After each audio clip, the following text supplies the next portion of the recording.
She's a forensic pathologist, the only one who dares to look the dead straight in the eye to uncover the truth. But tonight, amidst the blood-soaked harbor of Marseille and the blaring sirens of police sirens, the truth is staring back at her. 12 bodies, a chilling massacre.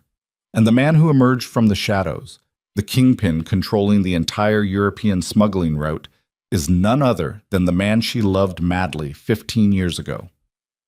He vanished without a word. Now he stands here, his black coat soaked with rain and gunpowder, his eyes colder than the night sea. And he's staring straight into her eyes. Please like and comment the city you're viewing so I know how far this story has progressed. Watch to the end, because none of them will get out unscathed. The rain had been falling for 3 hours before the first body turned up, and by the time Celine Vale pulled her car onto Pier 19, the Mediterranean had already swallowed the moon whole. She sat for a moment behind the wheel, engine idling, watching the red and blue strobes from a dozen police vehicles paint the wet concrete in alternating waves of color. Her windshield wipers dragged back and forth in a slow, exhausted rhythm. Outside, uniformed officers moved between the cargo containers in groups of 2 and 3, their flashlight beams cutting thin white slices through the dark. She could see the tarps already, blue plastic sheeting weighted at the corners by orange evidence markers, 11 of them visible from where she sat, a 12th just barely visible farther down the dock near the water's edge. 12 bodies. Celine pressed 2 fingers against her temple and breathed out slowly through her nose. She had been doing this job for 9 years. She had stood over mass casualty scenes in Lyon, in Barcelona, in Istanbul. She had autopsied victims of bombings, of gang executions, of things she still couldn't fully describe without her hands starting to shake. She was not supposed to feel the weight of a crime scene before she even stepped out of the car. She stepped out of the car. The rain hit her immediately, cold and indiscriminate, soaking through her jacket collar before she'd taken 3 steps. She pulled her case from the back seat, slung it over one shoulder, and clipped her credentials to the lapel of her coat. A young gendarmerie officer jogged toward her with an umbrella he was clearly not going to offer her. "Dr. Vale." He had to raise his voice over the rain and the sound of a generator somewhere behind the nearest container row. "Inspector Carre is waiting for you at the primary cluster. 12 confirmed deceased. No witnesses recovered yet."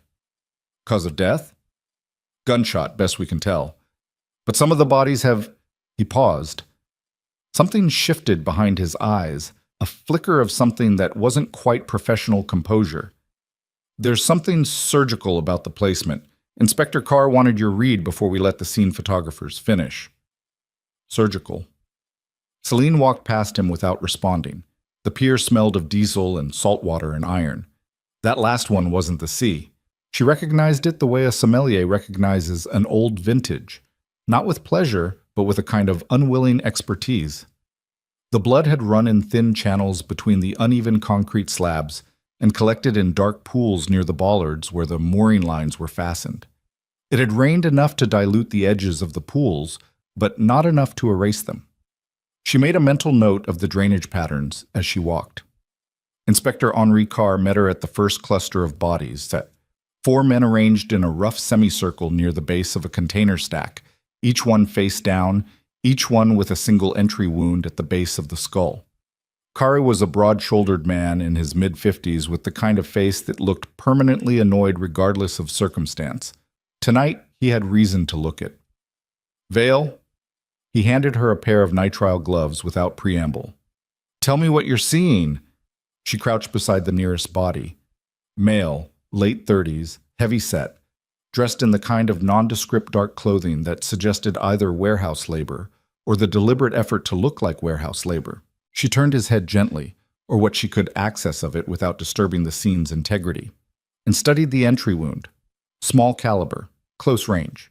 The stippling pattern was absent, which meant either the shooter had used a suppressor or had stood far enough back that the distance itself acted as a diffuser, but the wound angle suggested proximity, which brought her back to the suppressor. "Execution style," she said. "Experienced shooter." They weren't afraid of noise, but they didn't want the sound carrying across the water. "Suppressed weapon, probably 9mm, but I'll need the lab to confirm. These men were brought here to die." She stood, Where are the other 8? Carr walked her through the rest of the scene without speaking much, which she appreciated. The remaining victims were distributed across approximately 40 meters of dock space in smaller groupings, 3 near the water's edge, 2 more behind a forklift that had been left running until it ran out of fuel at some point during the last 6 hours, 3 more inside an unlocked shipping container that had been turned into what Celine could only describe as a deliberate stage. Those last 3 had been positioned sitting upright against the container walls with their arms crossed over their chests. She stood in the mouth of that container for a long moment, rain drumming on the metal roof above her.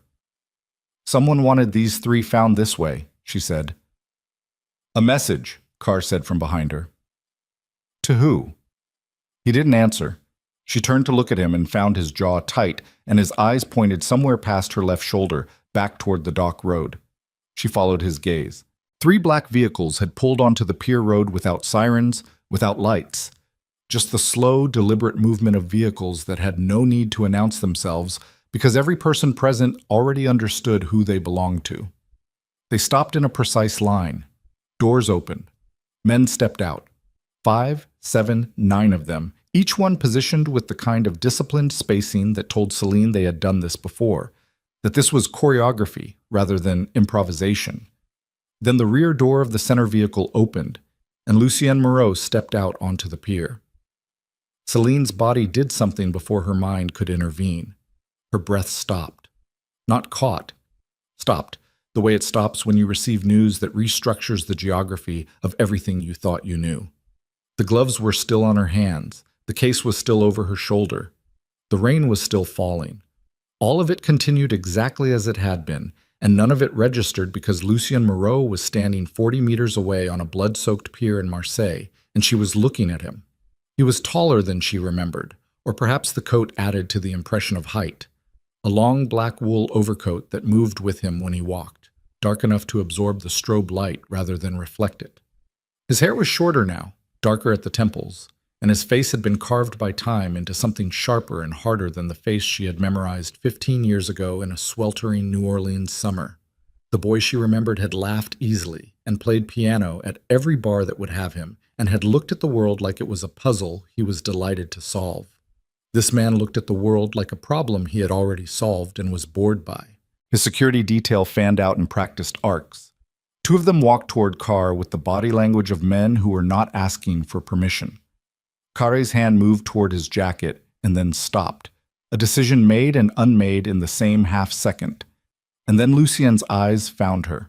She watched it happen, watched his scan of the crime scene stall, watched his gaze pull toward her like something magnetic and involuntary, watched the precise control he carried in his face develop a single fault line. It lasted perhaps 2 seconds, maybe 3. Then it was gone, and his face was smooth again, and he was looking past her toward the container where the 3 seated bodies waited in the dark. But those 2 seconds. She had been a forensic pathologist for 9 years. Her entire profession was the reading of evidence, the story that bodies told when they could no longer speak for themselves. She knew how to read what people left behind without meaning to. And what she had read in Lucienne Moreau's face during those 2 seconds was not coldness, not calculation, not the practiced indifference of a man who commanded massacres for business. It was terror. Celine turned back to the container before he could look at her again. Her hands were steady. She had trained them to be steady. But her pulse was somewhere behind her ears now, a low, insistent drumming that she recognized as the physiological response to shock. She stripped one glove off and pressed her bare fingers against the cool metal wall of the container for a moment, grounding herself. 9 years. She had spent 9 years building a professional identity that had nothing to do with the summer she was 23, with the street musician who had played Coltrane at 2 a.m. on a Bourbon Street balcony and looked at her like she was the only person in any room he'd ever stood in.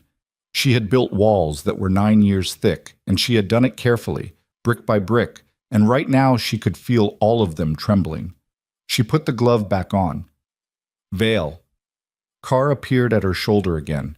His voice was lower now, clipped. I need you to finish your preliminary and get out before those men start asking questions. This scene just became political. I'm aware. Are you? Because you're standing in a container with 3 arranged corpses while the Moreau Syndicate is having a conversation with my deputy on the dock, and you look like you've seen a ghost. I've seen 12 of them tonight, she said. I'll have my preliminary observations to you within the hour. She stepped past him back out onto the dock. Don't let anyone move those 3 until I've photographed the positioning myself. The arrangement is evidence of method. Someone with medical or anatomical knowledge staged that. She walked back through the crime scene without looking toward the line of black vehicles. She cataloged, photographed, measured, and noted. She knelt in the rain and she did her job because doing her job was the only thing that had ever made the inside of her head quiet, and right now the inside of her head was anything but. She was almost back to her car when the footsteps fell into pace beside her. She didn't stop walking. Dr. Vale. The voice was low. American accented French. The accent of someone who had learned the language perfectly but retained something underneath it, some ghost of a different origin. I was told the task force assigned a forensic pathologist to the Pier 19 scene. I didn't realize it was you. I imagine there are a lot of things you didn't realize. She kept walking. Or chose not to. A pause. They were past the arc of the police strobes now, in the relative shadow between 2 container stacks, and she slowed despite herself because she could not make her legs carry her away from him as fast as she needed them to. Celine. Don't. She turned around. Up close, he was worse, or better, depending on which version of her was making the assessment. The rain had flattened his hair, and there was a cut above his right cheekbone she hadn't noticed from a distance. Fresh but not tonight's, a few days old, the edges already drawing together. His eyes were the same color they had always been, a gray-green that she had spent approximately 2 years of her life trying to forget, and they were looking at her now with an intensity that the controlled lines of his face were working hard to contradict. I'm going to tell you something, he said. His voice was quiet enough that the rain nearly swallowed it. And I need you to listen without responding for 30 seconds. You don't get to tell me what you need. Celine. The control in his face slipped just slightly at the edges, something exhausted and raw bleeding through at the seams. Please. She crossed her arms over her chest. The case strap was cutting into her shoulder, and the rain was running down the back of her neck, and she was standing in a shadow on a murder scene talking to a man who had disappeared from her life without a word 15 years ago, and who was currently wanted for questioning by 4 separate European law enforcement agencies. 30 seconds, she said, starting now. This scene is going to pull you into something that you cannot be part of. I know you're attached to the task force. I know what your assignment is. I need you to request a reassignment before tomorrow morning. She stared at him. That's what you're leading with. It's what matters most. You're standing on a pier surrounded by 12 people your organization killed. I don't know who killed them. And your opening line is to tell me to walk away from my assignment? Yes. No hesitation. No apology in the word, just the flat weight of it. Because whoever did this is going to keep doing it, and the task force you're working with has problems you don't know about yet. And because... He stopped. His jaw worked for a moment. Because you were never supposed to be anywhere near this. That's not a decision you made for me once, and get to keep making. Something moved through his eyes. She couldn't name it. She had always been better at reading the dead than the living, because the dead didn't have the capacity to construct the layered, self-protecting performances that the living did. Lucien had always been the most layered person she'd ever stood in front of, even when he was 24 and supposedly uncomplicated. I know, he said finally, and then he stepped back, and his expression closed over again, all fault lines sealed. But I'm asking anyway. His security detail was already moving toward him with the purposeful energy of men who had been patient long enough. He turned and walked back toward the vehicles without looking at her again, and she stood between the containers in the rain and watched him go and felt 9 years of careful architecture quietly begin to crack. She filed her preliminary report at 2 a.m. from the small, cluttered office she kept at the task force's Marseille field headquarters, a converted textile warehouse near the Joliette district that smelled permanently of espresso and old carpet. The report was accurate, thorough, and contained nothing that wasn't directly supported by physical evidence. She did not include the 2-second crack in Lucia Moreau's composure when their eyes met. She did not include the conversation between the container stacks. She did not include the fact that her hands had not been entirely steady while she typed, that she had deleted and rewritten the section on the staged container bodies 3 times before she was satisfied with the clinical distance of the language. What she included: 12 deceased males, ages estimated between 30 and 50 years. Cause of death in 11 cases: single gunshot wound to the posterior cranium, consistent with execution by a trained shooter using a suppressed firearm. 12th victim: probable identical cause of death pending full autopsy. Staging in the secondary container suggested perpetrator with anatomical or medical knowledge. Victim identities unknown, pending fingerprint and dental comparison. Scene consistent with organized criminal execution rather than opportunistic violence. What she didn't include: the way the rain had tasted like the salt of a different sea, a different coastline, a different decade. She closed the report and sat for a moment with her hands flat on the desk. The vinyl record arrived at 4:17 a.m. She found it propped against the door of her office when she came back from the break room with a third coffee she didn't need. A 12-inch record in a plain white sleeve, no label visible from the outside. She looked up and down the corridor. Empty. She picked it up, carried it inside, and pulled the record from the sleeve with the careful, habitual caution of someone who handled evidence for a living, touching only the edges. The label was handwritten in marker on plain white paper glued to the grooves. No title, no artist name, just a single line in small, precise letters. You were always the one who knew how to read a room. She turned it over. Nothing on the other side. She set it on her desk and looked at it for a long time. Then she went and found a record player in the storage room, the kind of artifact that accumulated in offices because no one ever threw anything away. And she played it. The first 4 bars were enough. It was a piano recording, private and imperfect, captured on something that wasn't a professional mic. She could hear the room ambient sound underneath, the faint traffic from some street, the click of a piano bench. The playing was unhurried and technically beautiful, and it was a piece she had not heard since she was 23 and standing on a balcony above Bourbon Street at 2 in the morning with her shoes off and her whole life feeling, for the only time she could remember, like it was exactly where it was supposed to be. She sat down on the floor of the storage room with her back against the shelving and listened to all of it. When it ended, she sat in the silence for another full minute. Then she stood up, went back to her office, and opened her task force access file on the Moreau Syndicate. She had clearance to the upper 3 tiers of the investigation database. She had not previously used all of it. She used all of it now. The file on Lucien Moreau ran to 411 pages across multiple subdocuments. She didn't read all of it, not at 4 a.m., not in one sitting, but she read enough. Born in New Orleans to a French mother and an American father. Father: Edouard Moreau, former maritime insurance broker, deceased.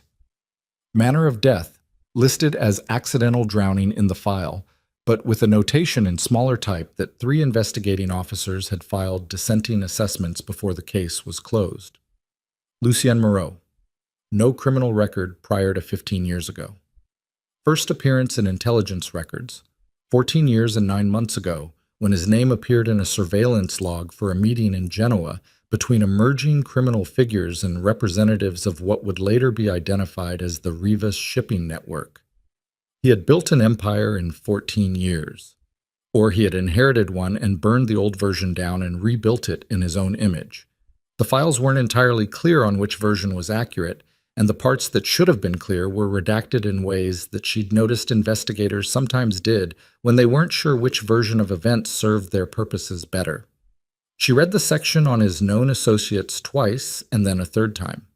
She read the section on the Pier 19 massacre as it had been designated by the preliminary incident report and noted that the official narrative of the investigation had already, within 6 hours, been framed in a way that placed the Moreau Syndicate as the probable perpetrators of their own people's deaths. She sat back. 12 men executed on a pier that Lucien Moreau controlled, execution style, with precision that suggested a trained military or paramilitary unit. On a night when Lucien himself arrived at the scene, something that did not fit the behavioral profile of a man who ordered killings. Criminal leaders did not return to crime scenes. They didn't need to. The operational distance was the point, unless they came back because they hadn't ordered it, unless they came back because someone had killed their people and they needed to know who. She rubbed her eyes with the heels of her hands and looked at the ceiling. The fluorescent light buzzed in the way that fluorescent lights buzzed everywhere, a frequency that existed specifically to make you feel the time of night. Her phone buzzed on the desk. Unknown number. She picked it up. "I told you to request a reassignment." His voice on the phone was different from the dock, quieter, stripped of the performance that physical presence required. "You're reading the file instead." She didn't ask how he knew. "How did you get this number?" "You have a task force-issued phone, Celine. Their communications aren't as secure as they told you." She went still. "What does that mean?" A pause. Not hesitation. She got the sense that Lucien Moreau was rarely hesitant, that his pauses were intentional, calibrated. "It means be careful what you send on that device. It means be careful what you say in the building you're currently sitting in." "You're saying the task force is compromised." "I'm saying there are people in that building who are paid by interests that aren't the ones on their credentials. That's all I'm saying." "That's not all you're saying. You're saying I'm not safe." Another pause. This one did feel different. "You weren't supposed to be assigned to this case. Someone made a decision that put you here. I'm trying to understand whether that was coincidence." "You think someone targeted me specifically?" "I think someone put the one person in Marseille whose connection to me could be weaponized into the middle of an investigation designed to produce a specific outcome. I'm still working out the second half of that sentence." The fluorescent light buzzed. Rain ran down the window glass. Somewhere in the corridor outside her office, a door opened and closed. "Lucienne," she kept her voice level, "who did those 12 men on Pier 19 belong to?" The silence stretched long enough that she thought he might hang up. "They were mine," he said finally. "Supply chain supervisors, men with families. They were hit while overseeing a standard cargo transfer, and I don't know by who and I don't know why yet, and that—" A pause. Something in his voice shifted for just a fraction of a second, something beneath the control, like a structural beam flexing under pressure.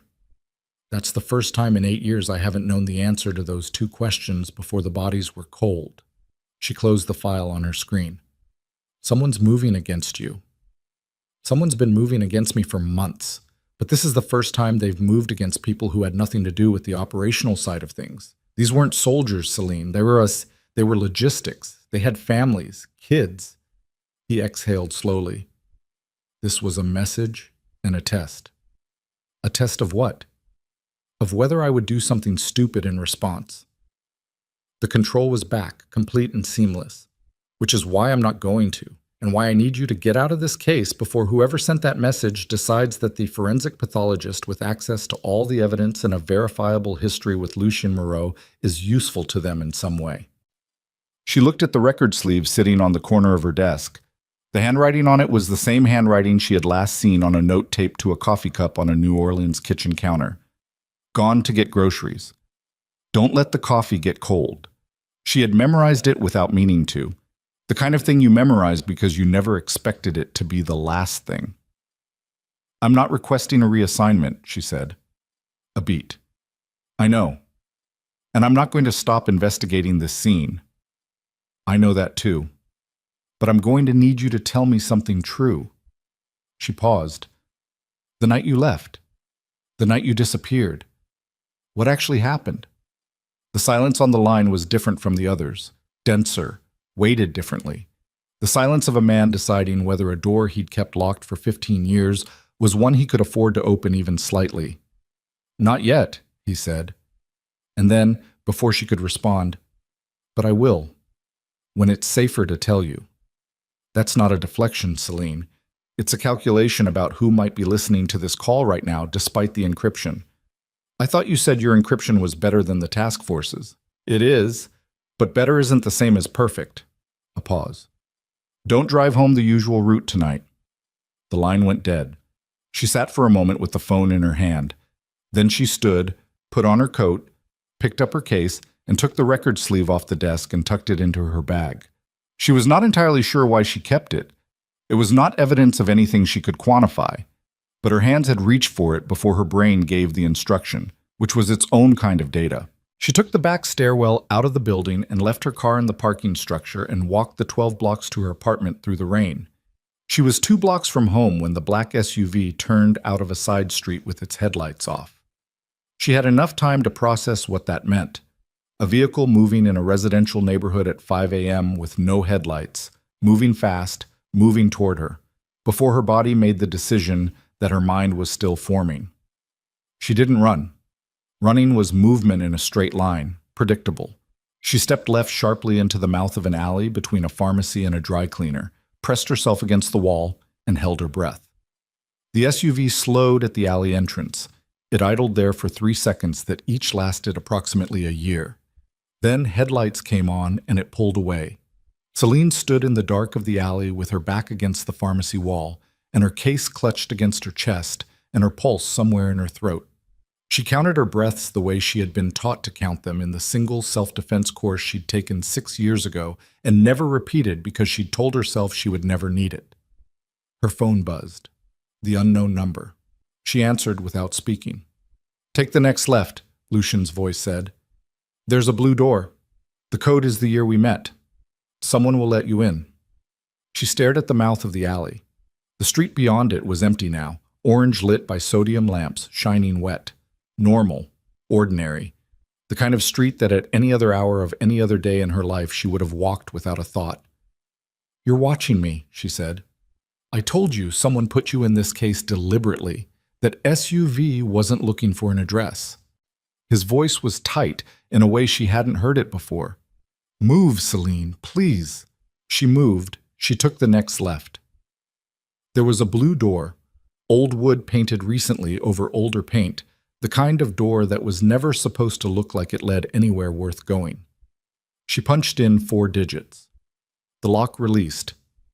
Inside was a narrow staircase lit by a single bulb, and at the top of the staircase was a room that smelled of coffee and damp stone, and something faintly chemical she couldn't immediately identify. 2 men she didn't know stood near the far wall with the posture of people paid to stand near walls.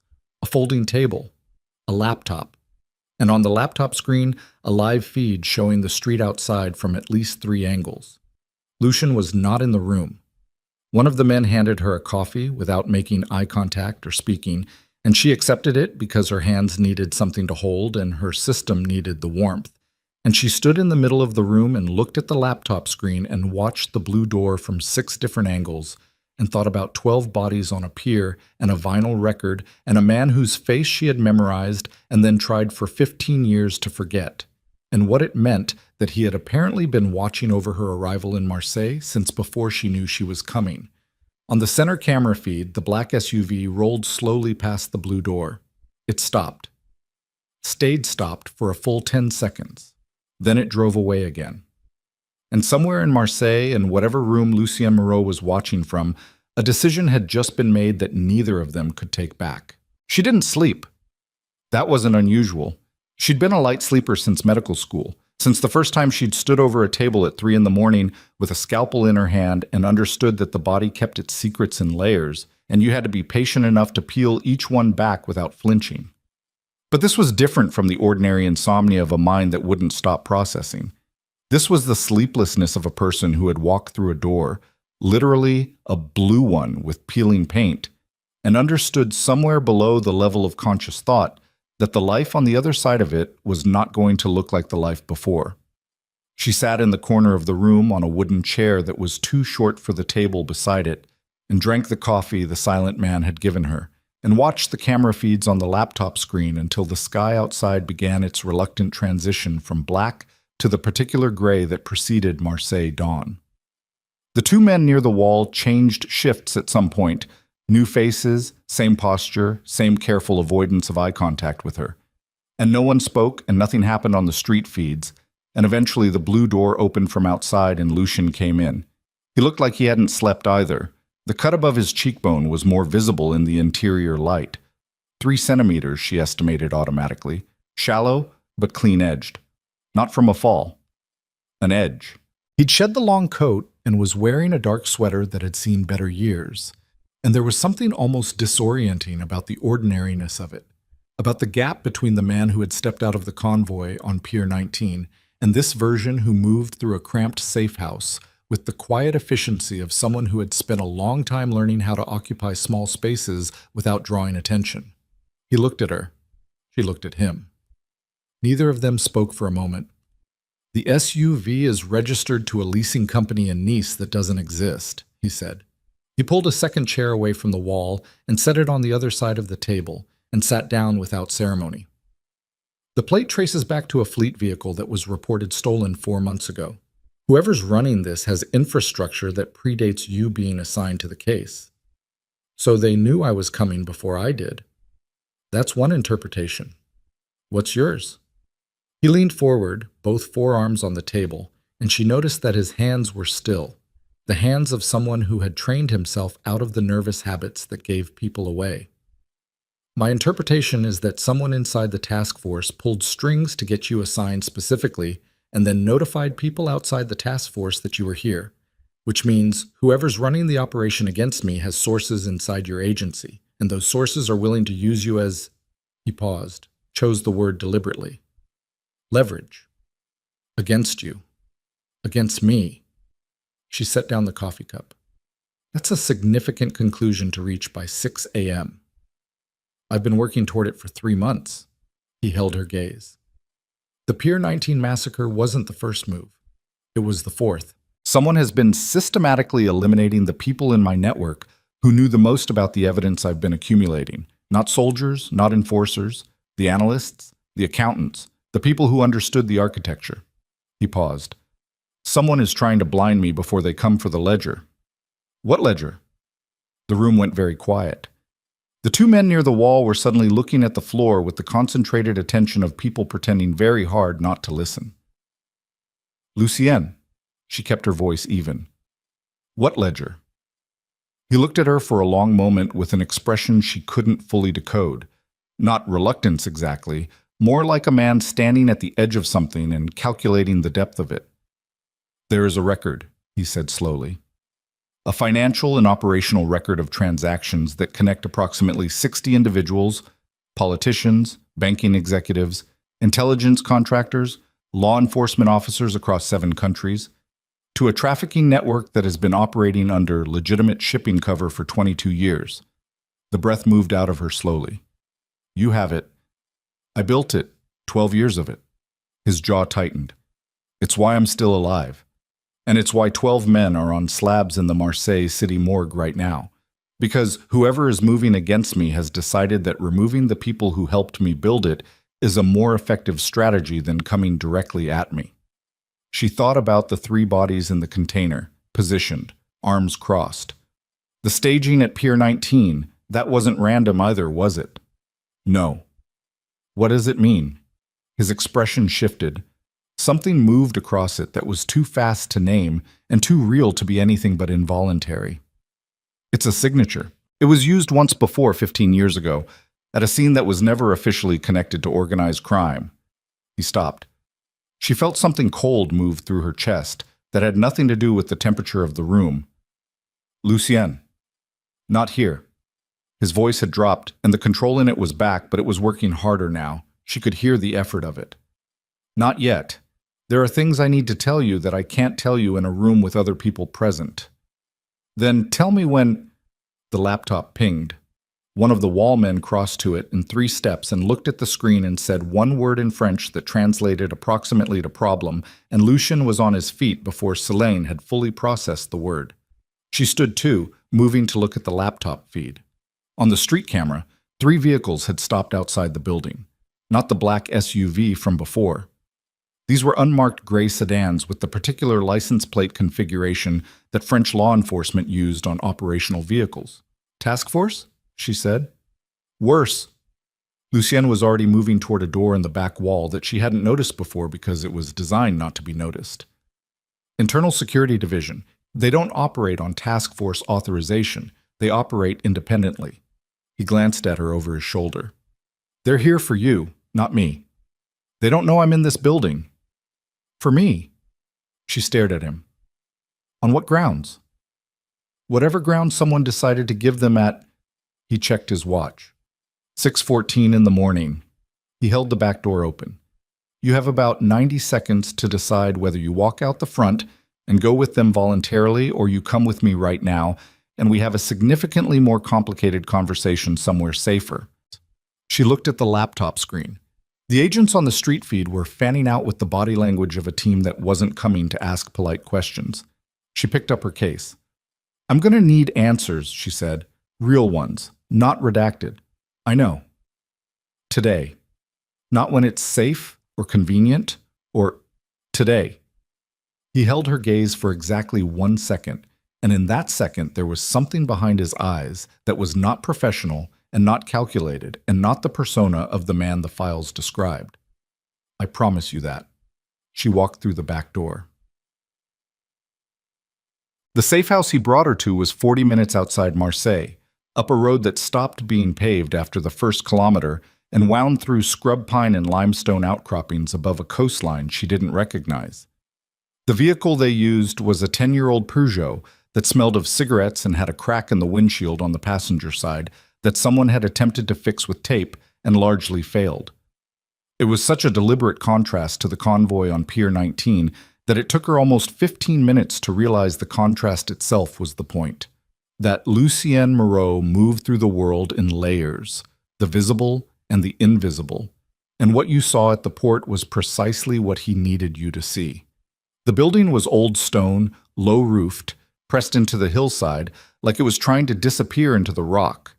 Inside it was warmer than she expected, and smelled of wood smoke and coffee and the particular staleness of rooms that were inhabited in careful rotation. He poured coffee, real coffee, from an actual machine, which struck her as almost aggressively normal, and set a cup in front of her at a kitchen table scarred with years of use, and then he sat across from her and didn't say anything for a moment. Talk, she said. He wrapped both hands around his own cup, stared into it. She had the sense of watching someone locate the beginning of a thing they had carried for a very long time. Your brother, he said. Everything in her went still. Mathieu, he said. He was a journalist. Freelance, mostly. He sold pieces to 4 or 5 European outlets. He was working a story in the spring 15 years ago about illegal cargo routing through the Mediterranean. Shell companies, false manifests. He'd been working it for 8 months and he was getting close to the financial layer. He looked up at her. He contacted me because I was working the docks then. Not for the syndicate. I wasn't anywhere near that yet. I was doing port logistics for a legitimate shipping firm and I knew people who knew things. Mathieu thought I could give him names. She realized her hands had flattened on the table. She pressed them down harder. Keep going.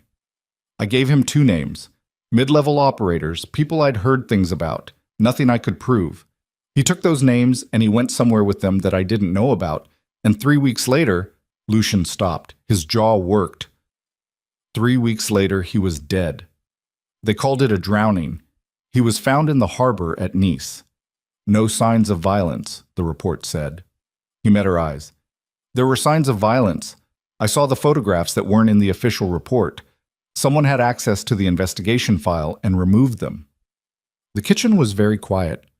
Outside, wind moved through the pine trees and the sound of it was low and continuous, like something breathing. You knew, she said. Her voice came out flat. Not because she was calm, because the alternative was something she didn't want to do in this room in front of this man. You knew how Mathieu actually died. Yes. And you didn't tell me. No. You disappeared from my life 8 weeks after my brother died, and you knew what had happened to him, and you said nothing. She stopped. Started again. For 15 years. Celine, don't. The word came out sharp enough that he closed his mouth. I need you to let me get through this before you give me the reasons. I know there are reasons. I know you have an architecture of reasons that probably sounds very logical when you build it out. But right now I need you to sit there and let me understand what you actually did. He sat there. She breathed. In through the nose, measured, the way she'd taught herself to breathe in autopsy suites when what she was looking at wanted to break through the professional distance. You disappeared to protect yourself. No. Quiet. Absolute. I disappeared to protect you. That's... The two men who ordered Mathieu killed knew that he had a contact in the port logistics network.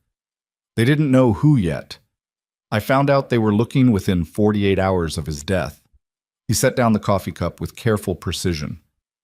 If I had stayed near you, near New Orleans, near anything connected to me, they would have found me and they would have found you, and they would have decided that the journalist's little sister who was dating his port contact was a liability. So you vanished. So I vanished. A pause.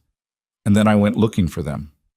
She looked at him across the table, at the cut above his cheekbone, at the hands that were still, that had trained themselves into stillness, at the gray in his temples that hadn't been there when he was 24 and playing piano at 2 a.m, like the music was the only language he fully trusted. And what happened when you found them, she said. Something moved behind his eyes.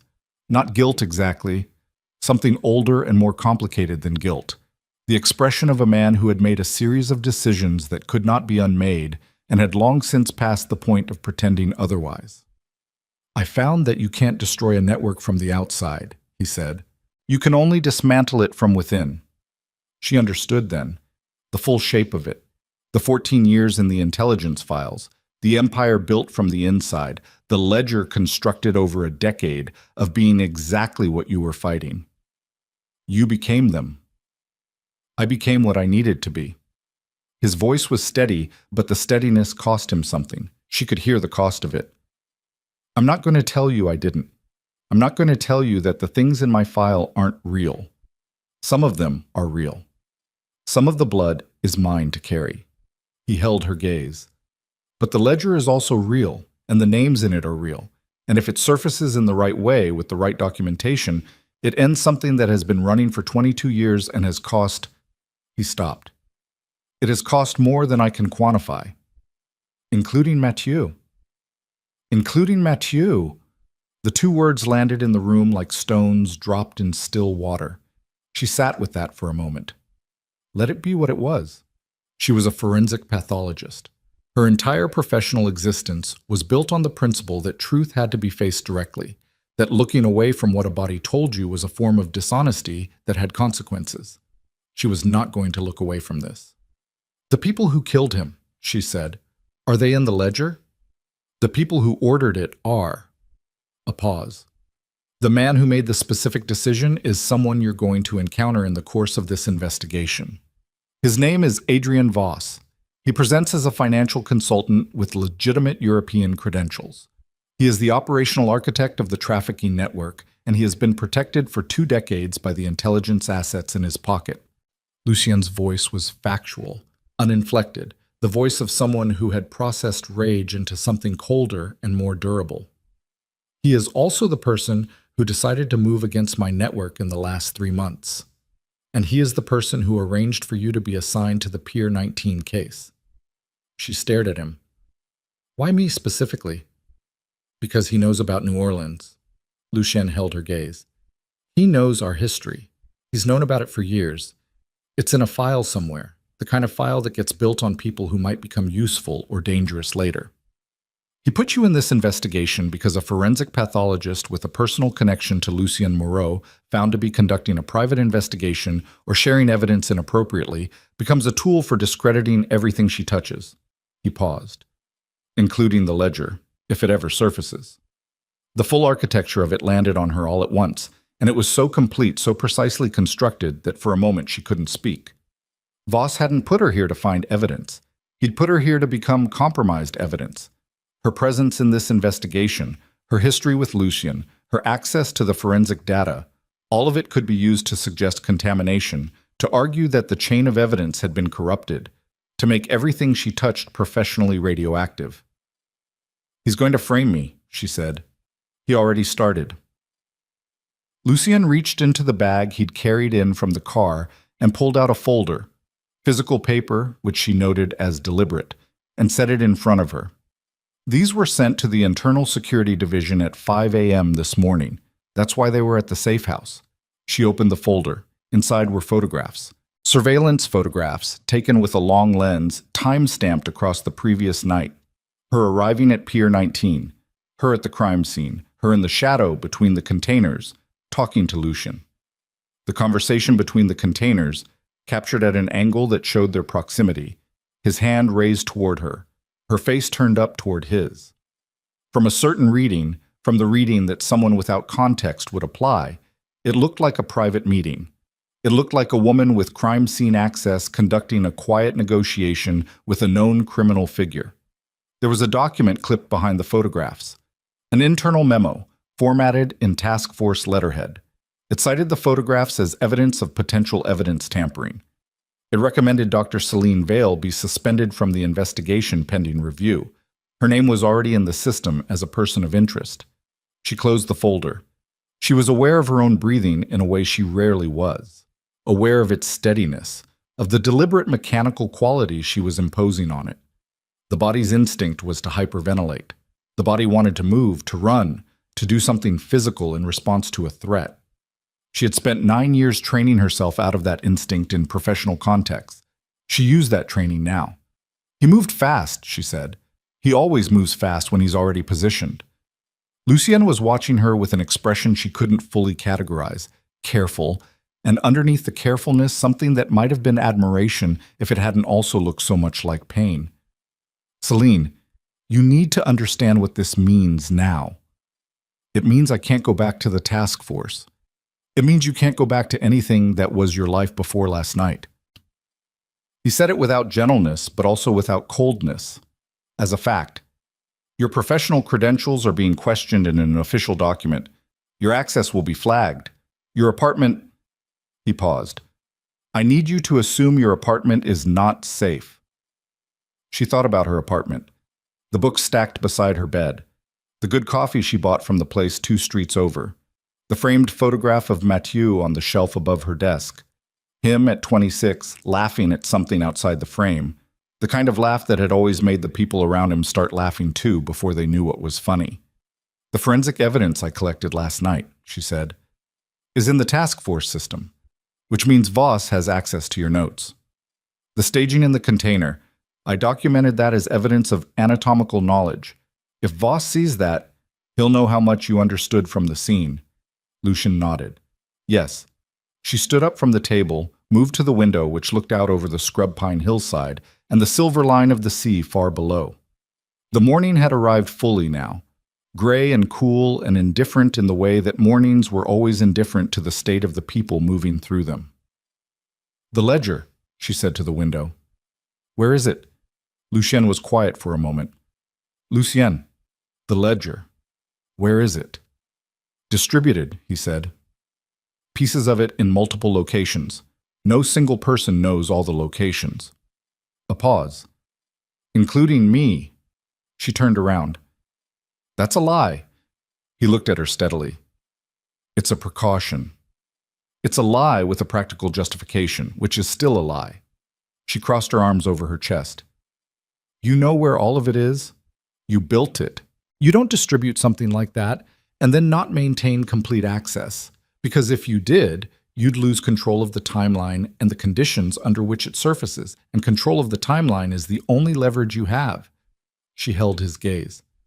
Don't manage me. Not about this. Not now.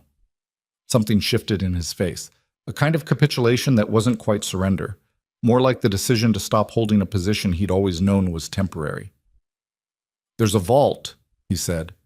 Offshore, technically, but accessible from a location in Marseille. It contains the master compilation. A pause. It contains everything. And Voss knows it exists. He suspects it exists. He doesn't know where. He's going to accelerate now. She thought it through as she said it, working the logic the way she worked a crime scene, following the evidence to the conclusion rather than the conclusion to the evidence. He moved against your network to blind you. He moved against me to compromise the investigation's integrity. Those are preparatory moves.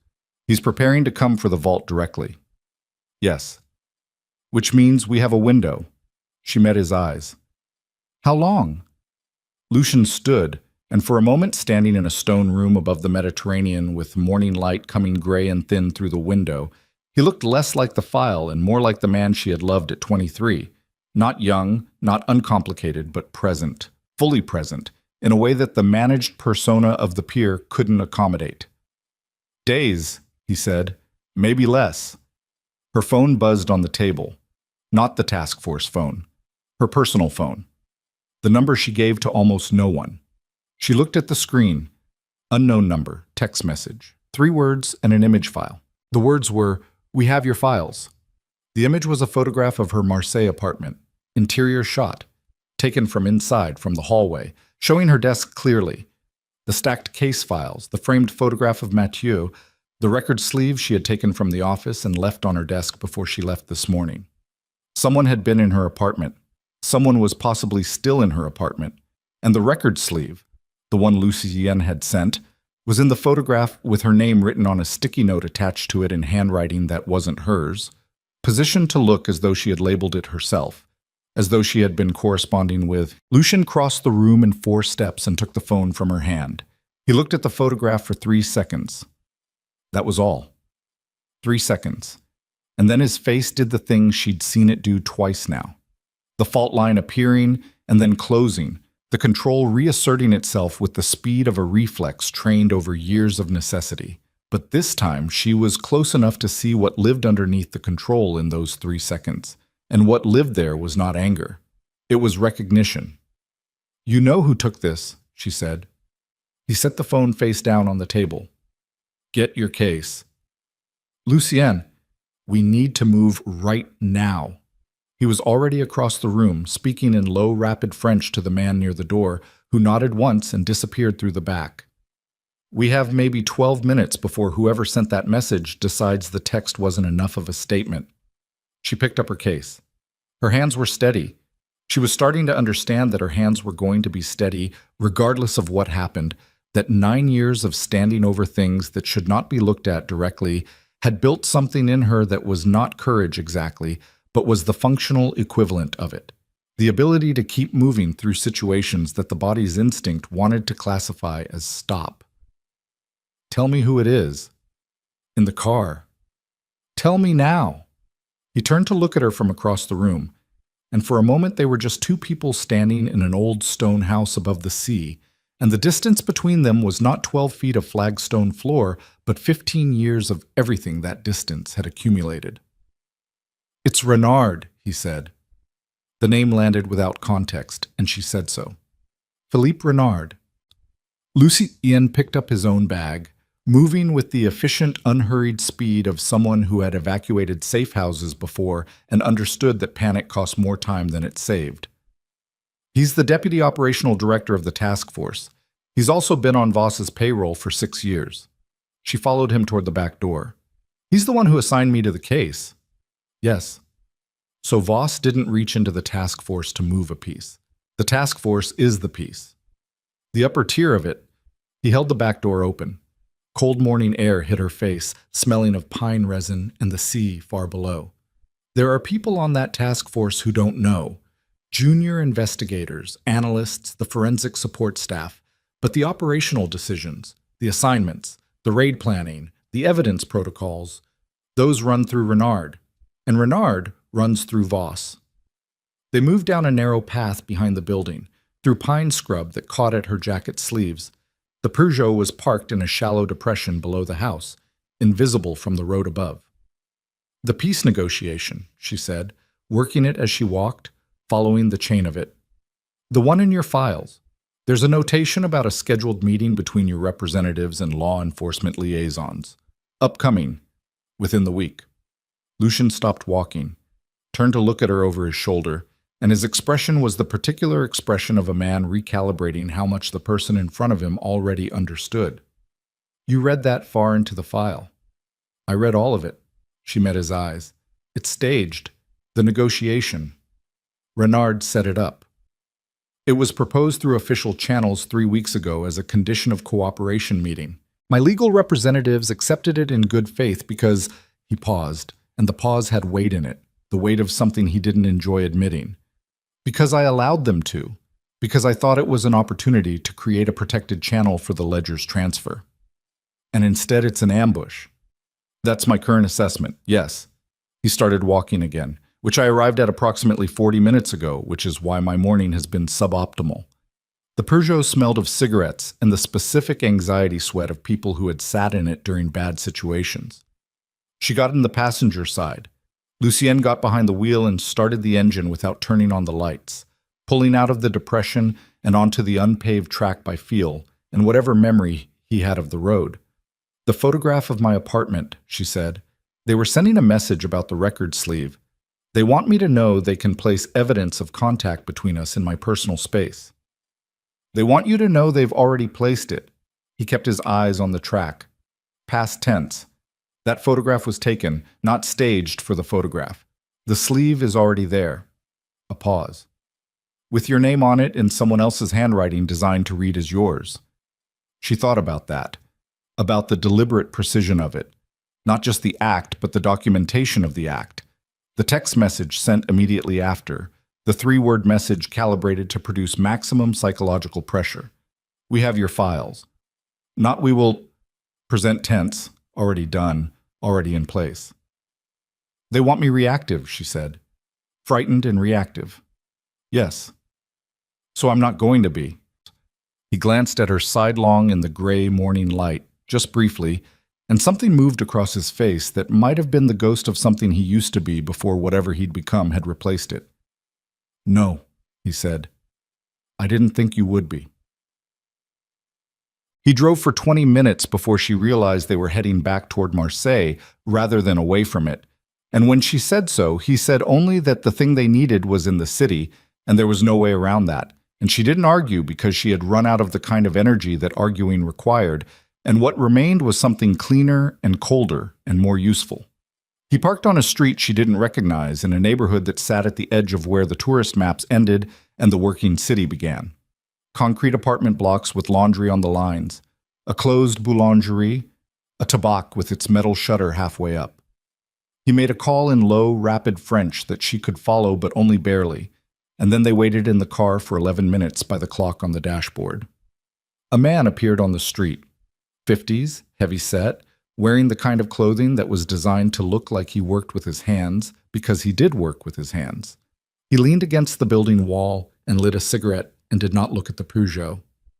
"Stay here," Lucienne said, and got out before she could respond. She watched through the cracked windshield as he crossed to the man, and they stood together in the posture of people having a conversation they didn't want observed.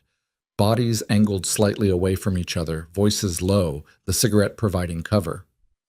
The conversation lasted 6 minutes. She watched Lucien's back throughout it, watched the particular set of his shoulders, the way they changed at some point in the middle of the conversation. A barely perceptible change, a fraction of tension that entered the line of his spine and stayed there. He came back to the car and got in and sat for a moment without speaking. "What did he tell you?" she said. "The negotiation meeting. It's been moved up." He was looking at the street ahead. "It was scheduled for Thursday. It's now tonight." She processed that. "Someone's accelerating the timeline. Voss is accelerating. My legal representatives have already been notified through official channels. They're expecting my confirmation by noon."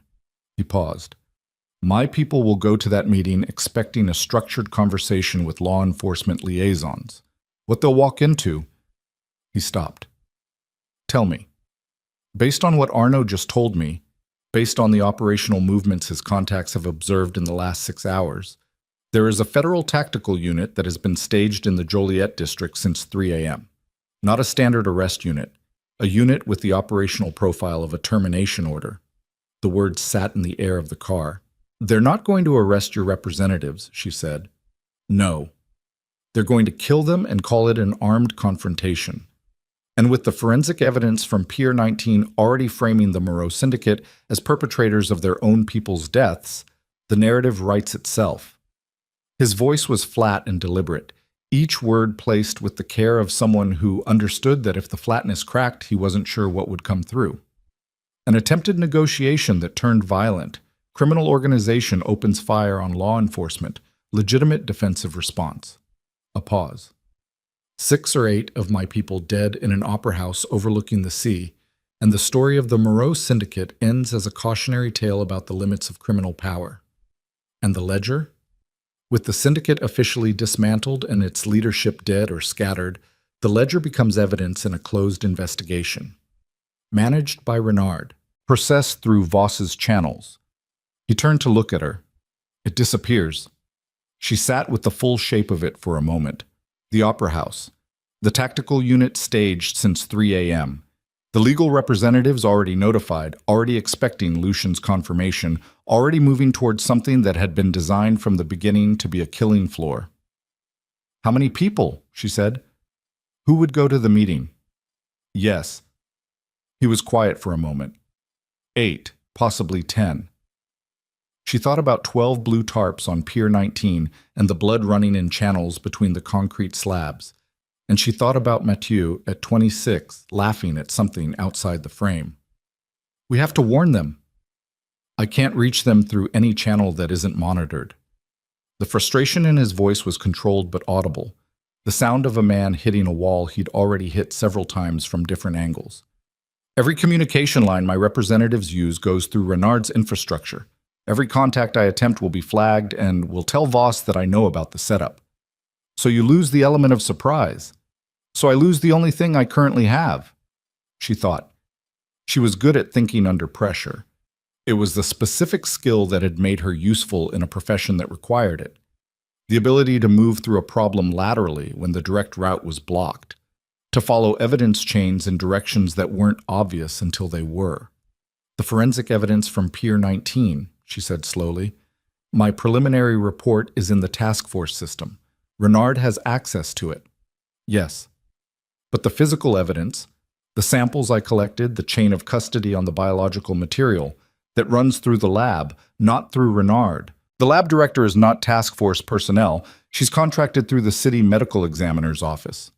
Lucian turned to look at her.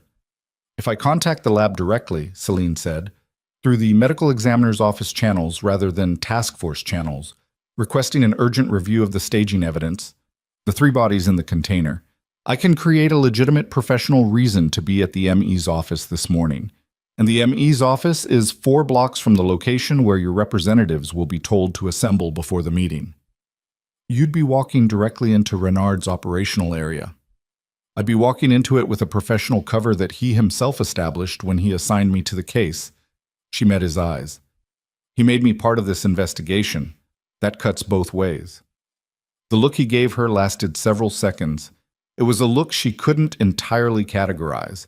Not approval, not concern, something between them that was more complicated than either. "You'd be exposed." "I'm already exposed. You said so yourself." She opened the car door. "Tell me the assembly point." In. The medical examiner's office sat in a limestone building that smelled of industrial cleaning products and the particular cold that institutions maintained regardless of outside temperature. Celine badged in through the side entrance at 8:40 a.m., spoke to the lab director, a compact, meticulous woman named Dr. Fontaine, who had collaborated with Celine on 3 previous cases and who asked no questions beyond the professional ones, and spent 22 minutes establishing a paper trail of legitimate forensic consultation activity that would withstand scrutiny. Then she walked 4 blocks north. The assembly point Lucien had given her was a parking structure on the Rue de la Loge, 2nd level, where his representatives would arrive by 9:30 to be transported to the Opera House. She was there at 9:15, standing beside a concrete pillar with her case over her shoulder, watching the ramp. The first car arrived at 9:22. A man she didn't know, 50s, suited, with the careful bearing of a lawyer who had spent years in rooms where lawyers were not entirely welcome. He looked at her with immediate and professional suspicion. "I'm Celine Vale," she said. "I'm a forensic pathologist currently assigned to the Pier 19 case. I need you to listen to me for 3 minutes, and I need you to not make any calls while I talk." He stared at her. "The venue you're going to tonight is compromised," she said. "There is a federal tactical unit staged there. You are not walking into a negotiation." The lawyer's face did something complicated. She watched him work through the calculations, the credibility assessment, the risk evaluation, the professional caution of a man whose entire function was to operate in controlled information environments. "Who told you this?" I can't tell you that in this parking structure." She held his gaze. But I can tell you that the forensic evidence from Pier 19 has been selectively documented to support a narrative about the Moreau Syndicate that is not accurate. I can tell you that the Deputy Operational Director of the task force I'm assigned to has a financial relationship with the individual orchestrating the operation against your client. And I can tell you that if you walk into that opera house tonight, the story that comes out of it will be written before you arrive. 3 more cars pulled up the ramp during the next 6 minutes. She went through it again, twice more, while the lawyer made the decision she could see him making in the controlled movements of his face. By 9:41, she had spoken to 7 people, and the assembly was beginning to disperse in the careful, unhurried way of professionals who understood that urgency was itself a form of information that should not be broadcast. She was on the ramp heading back to street level when the phone buzzed. Task Force phone. A number she recognized as Renard's direct line. She answered it. Dr. Vale. His voice was warm and measured and completely wrong, the warmth of something performed rather than felt. I've been trying to reach you since this morning. There was a concern raised about your whereabouts after the safe house situation. Entirely a miscommunication, I want to assure you. Can you come into the office? She kept walking. Of course. I've been at the ME's office, following up on the Pier 19 biological samples. I'll come in directly. Wonderful. A pause that was slightly too long. You've been tremendously helpful on this case, Celine. I want you to know that. She ended the call and walked 3 more steps and then stopped against a wall because something had just detonated in her chest with the slow, spreading pressure of something that had been building for hours. Tremendously helpful. Past tense. She replayed the call in her head with the attention she gave to autopsy findings, looking not at what was said, but at the structure of what was said, the grammar of it, the specific word choices of a man who was precise about language because precision was how he maintained control. You've been tremendously helpful. The present perfect. Not you are, but you have been. A construction that placed the action in a completed past, a closing of an account. He knew she'd been in the parking structure. She started walking faster. Her personal phone buzzed as she reached the street. Lu Shen. The Opera House, he said, without preamble. Voss moved the venue. It's not the Opera House anymore. She stopped on the sidewalk. People moved around her with the indifference of morning commuters. Where? There was a secondary location in the operational plan that Arnaud's contact didn't know about. A warehouse. Port District. Pier 7. A pause. Celine, my representatives didn't all leave the parking structure. Everything in her went cold. How many stayed? 2. A junior associate and a financial analyst who's been with the organization for 11 years. They didn't receive the dispersal instruction in time, and his voice changed register just slightly, a frequency shift she was learning to read as the sound of controlled fear. They're already en route to the new location. She was already moving. Pier 7. You cannot go to Pier 7. How long do they have? Celine, how long? A silence that lasted exactly as long as it took him to make a decision about whether arguing with her was more expensive than answering her. 20 minutes. Maybe less. She hailed a cab and got in and gave the driver the Port District address and sat in the back seat with her case on her lap and her pulse somewhere in her molars. She called the one number she had for a task force investigator she had assessed as outside Renard's operational circle, a junior analyst named Petra, who had struck her during briefings as someone who asked questions that weren't on the script. She left a precise, evidenced voicemail, names, locations, the staged tactical unit, Renard, Voss, Pier 7. She didn't know if Petra would act on it or how fast. She left it anyway because it was the only card she had left that she hadn't played. The cab pulled up to the Port District perimeter, and she got out and went the remaining distance on foot, through the familiar diesel and salt smell of the docks, through the particular geography of a place she had stood in less than 12 hours ago cataloging the dead. Pier 7 was not Pier 19. It was quieter, further from the main terminal, the kind of infrastructure that existed at the edges of a working port and got used when people needed to move things without documentation. The warehouse was a low metal building set back from the dock edge, and from 50 meters out she could already see that something was wrong. Not by the presence of tactical units, which she'd expected, but by the absence of any movement at all. Too still. Too quiet. She was 30 meters from the warehouse door when it opened. The man who stepped out was not someone from Lucien's organization. He was lean and gray-suited and moved with the particular unhurried confidence of a person who was always standing in the room that everyone else was trying to get into. He was perhaps 60. His face was unremarkable in the specific way that some faces were carefully constructed to be unremarkable. He looked at her with the expression of a man who had been expecting her. "Dr. Vale," he said. His accent was mid-Atlantic, not quite American, not quite European, the accent of someone who had spent decades existing in the space between. "I was hoping you'd come yourself. It makes several things simpler." She stopped walking. Behind her, she could hear a car, the sound of it pulling onto the dock road, blocking the route she'd come from. "Adrian Voss," she said. He tilted his head slightly, the gesture of a man receiving a mild compliment. "You've been thorough. I expected that. The forensic mind." A pause. "Your brother had the same quality, actually. It's what made him dangerous." The words hit her with a precision that she understood was intentional. Not a slip, but a weapon, placed exactly where it would do the most damage. She held his gaze and let the hit register and didn't move. "The two people from Lucien's organization," she said. "Where are they?" "Safe. For the moment." He clasped his hands behind his back in the posture of a man taking a pleasant morning walk. "That's contingent, naturally, on the next few minutes going in a direction that suits everyone." "What direction is that?" "The ledger." He said it simply, without drama. Lucien has spent 12 years building something that is genuinely impressive from a documentary standpoint. I respect the work. But it exists in a condition that is unstable. Evidence in the wrong hands, at the wrong moment, contextualized incorrectly, it becomes something harmful. To a great number of people who have worked very hard to build legitimate lives over legitimate careers. He paused. "I'd like to stabilize it. You'd like to destroy it. I'd like to ensure it's properly managed. By you.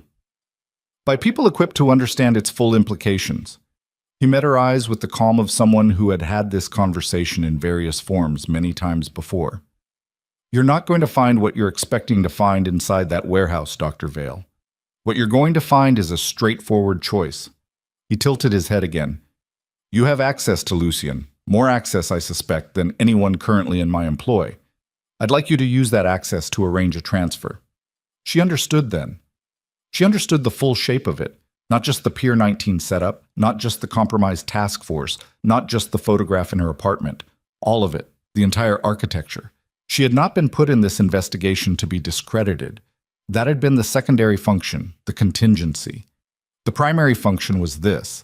She was standing on a dock in the morning light, and she was looking at the man who had ordered her brother's death, and he was looking back at her with the patient expression of someone who had already calculated the outcome of this conversation and found it satisfactory, and the rage that moved through her was something she had never felt in exactly this form before. Not hot, not blinding, but cold, and absolute and structural. The kind of rage that didn't want to destroy things, but wanted to. The rage that moved through her was something she had never felt in exactly this form before. Not hot, not blinding, but cold and absolute and structural.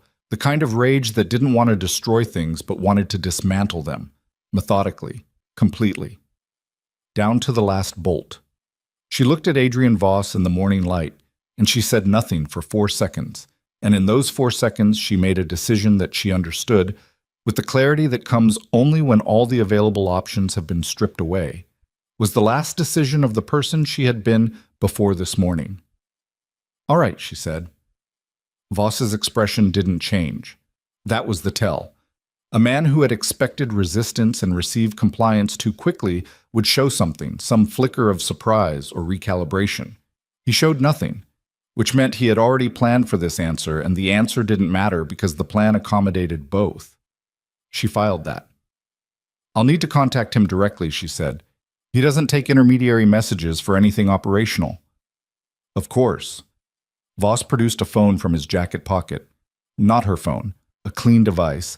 A burner with a single number already loaded. "Use this. I'd prefer the conversation happen where I can observe it. He'll know something's wrong if I'm standing in front of you. He'll suspect something's wrong regardless. Voss tilted his head. He's been suspicious since Pier 19. That's acceptable. What I need is a location and an access protocol for the vault. The suspicion is a secondary matter. She took the phone. She looked at the single number on the screen. She pressed call. It rang twice. Don't say my name, Lucian said, and his voice told her immediately that he already knew. Not the specifics, but the shape of it, the fact of it. The way you knew when a situation had crossed a threshold without being told which threshold. His voice was flat and quiet, and completely awake. Are you in the warehouse? No, outside. How many? She did a slow visual scan of the dock perimeter, making it look like she was collecting herself. I can see 4. She said it naturally, conversationally, as though answering a different question. It's a direct request. For the access information. A silence that lasted exactly as long as it needed to. He's listening. Yes. Celine. His voice dropped a register. The analyst and the junior associate inside the warehouse. Are they all right? She kept her eyes on Voss as she said it, watching his face for the micro-expressions that even trained people couldn't entirely suppress. She saw a slight tightening around his eyes at the directness of the question, at the fact that she was gathering information while appearing to comply. Alive, Lucien said. For now, that's all I know. Voss was watching her with the patient attention of a man who had learned to read conversations from one side. She turned slightly away from him, not enough to seem deliberate, just the natural shift of someone seeking a degree of privacy, and dropped her voice. He wants the vault location and access protocol. He said he'll trade the 2 for it. I know what he wants. Lucien, I'm working. You have maybe 5 minutes before he recalculates. She kept her voice level and low. Whatever you're doing, it needs to be done. 4 minutes, he said. Keep him talking. And then quieter, the words placed with a care that had nothing to do with tactics. Don't go inside that warehouse. The line stayed open. She turned back to Voss. He needs to verify the condition of the 2 people inside before he'll discuss access protocols, she said. That's not negotiable for him. You know his profile well enough to know that. Voss considered this. The consideration lasted approximately 6 seconds, which was long enough to tell her that it created a genuine complication. Either the 2 people inside were not in the condition he'd described, or moving her inside the warehouse was not part of the plan he'd set, or both. That can be arranged, he said finally. Then arrange it out here. She held his gaze. I'll verify their condition from this position. That's the offer. Something shifted in Voss's expression. Not anger, not exactly, but the particular recalibration of a man who had built a plan on the assumption of compliance and was encountering something he'd underweighted. He had underweighted her. She'd seen it happen before in other rooms with other men. The moment when the assumption that a woman in a frightened or compromised position would default to accommodation met the reality that some people's training ran in the opposite direction. He spoke quietly to someone over his shoulder. The warehouse door opened. The junior associate came out first, a young woman, early 30s, dark-haired, with a bruise developing along her left jawline that told Celine the negotiation inside had not opened with pleasantries. The financial analyst came out behind her, a man in his 50s who moved with the stiff deliberateness of someone managing pain. His right hand was held slightly away from his body. Celine looked at them. They looked back at her. She gave the analyst a single slow blink, the kind of signal that was too subtle to register as signal to anyone watching from a distance, and watched his face receive it. She put the phone back to her ear. Confirmed, she said. Both present. Good. Lucien's voice. 30 seconds. The access protocol. She raised her voice slightly toward Voss. He says the vault has a biometric layer. He has to be physically present to open it. The location data alone won't give you access. Voss's eyes narrowed by a fraction. That's an interesting detail to share. It's a detail he wants you to know because it makes him valuable. Keep him valuable and he stays cooperative. She kept her voice practical, clinical, the voice of someone presenting evidence. He'll give you the location, and he'll take you to it personally. But he wants the two people released from this dock before he moves. That's not... The explosion was not large. It came from the water side of the warehouse, a sharp percussive crack rather than a fireball, the kind of controlled charge that was designed to produce maximum disorientation and minimum structural damage. The sound hit first, then the pressure wave, then the secondary. A series of car alarms triggering simultaneously throughout the dock perimeter, the clatter of something metallic hitting the roof of the warehouse, and in the following 3 seconds, every person on that dock did the thing that people did when an unexpected explosion occurred at close range, which was to orient toward it. Every person except Celine. She was already moving.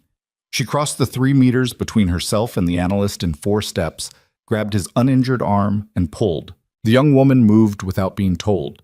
She had clearly spent the time inside the warehouse making her own assessments and preparations, and she went left while Celine went right, and the analyst went with Celine, and they were past the warehouse's corner and onto the dock's secondary access road before the Voss's security team completed their reorientation. Someone shouted behind them. She didn't look back. She ran. The analyst was heavier than she'd estimated, and the stiffness in his movement was worse than it had looked from a distance.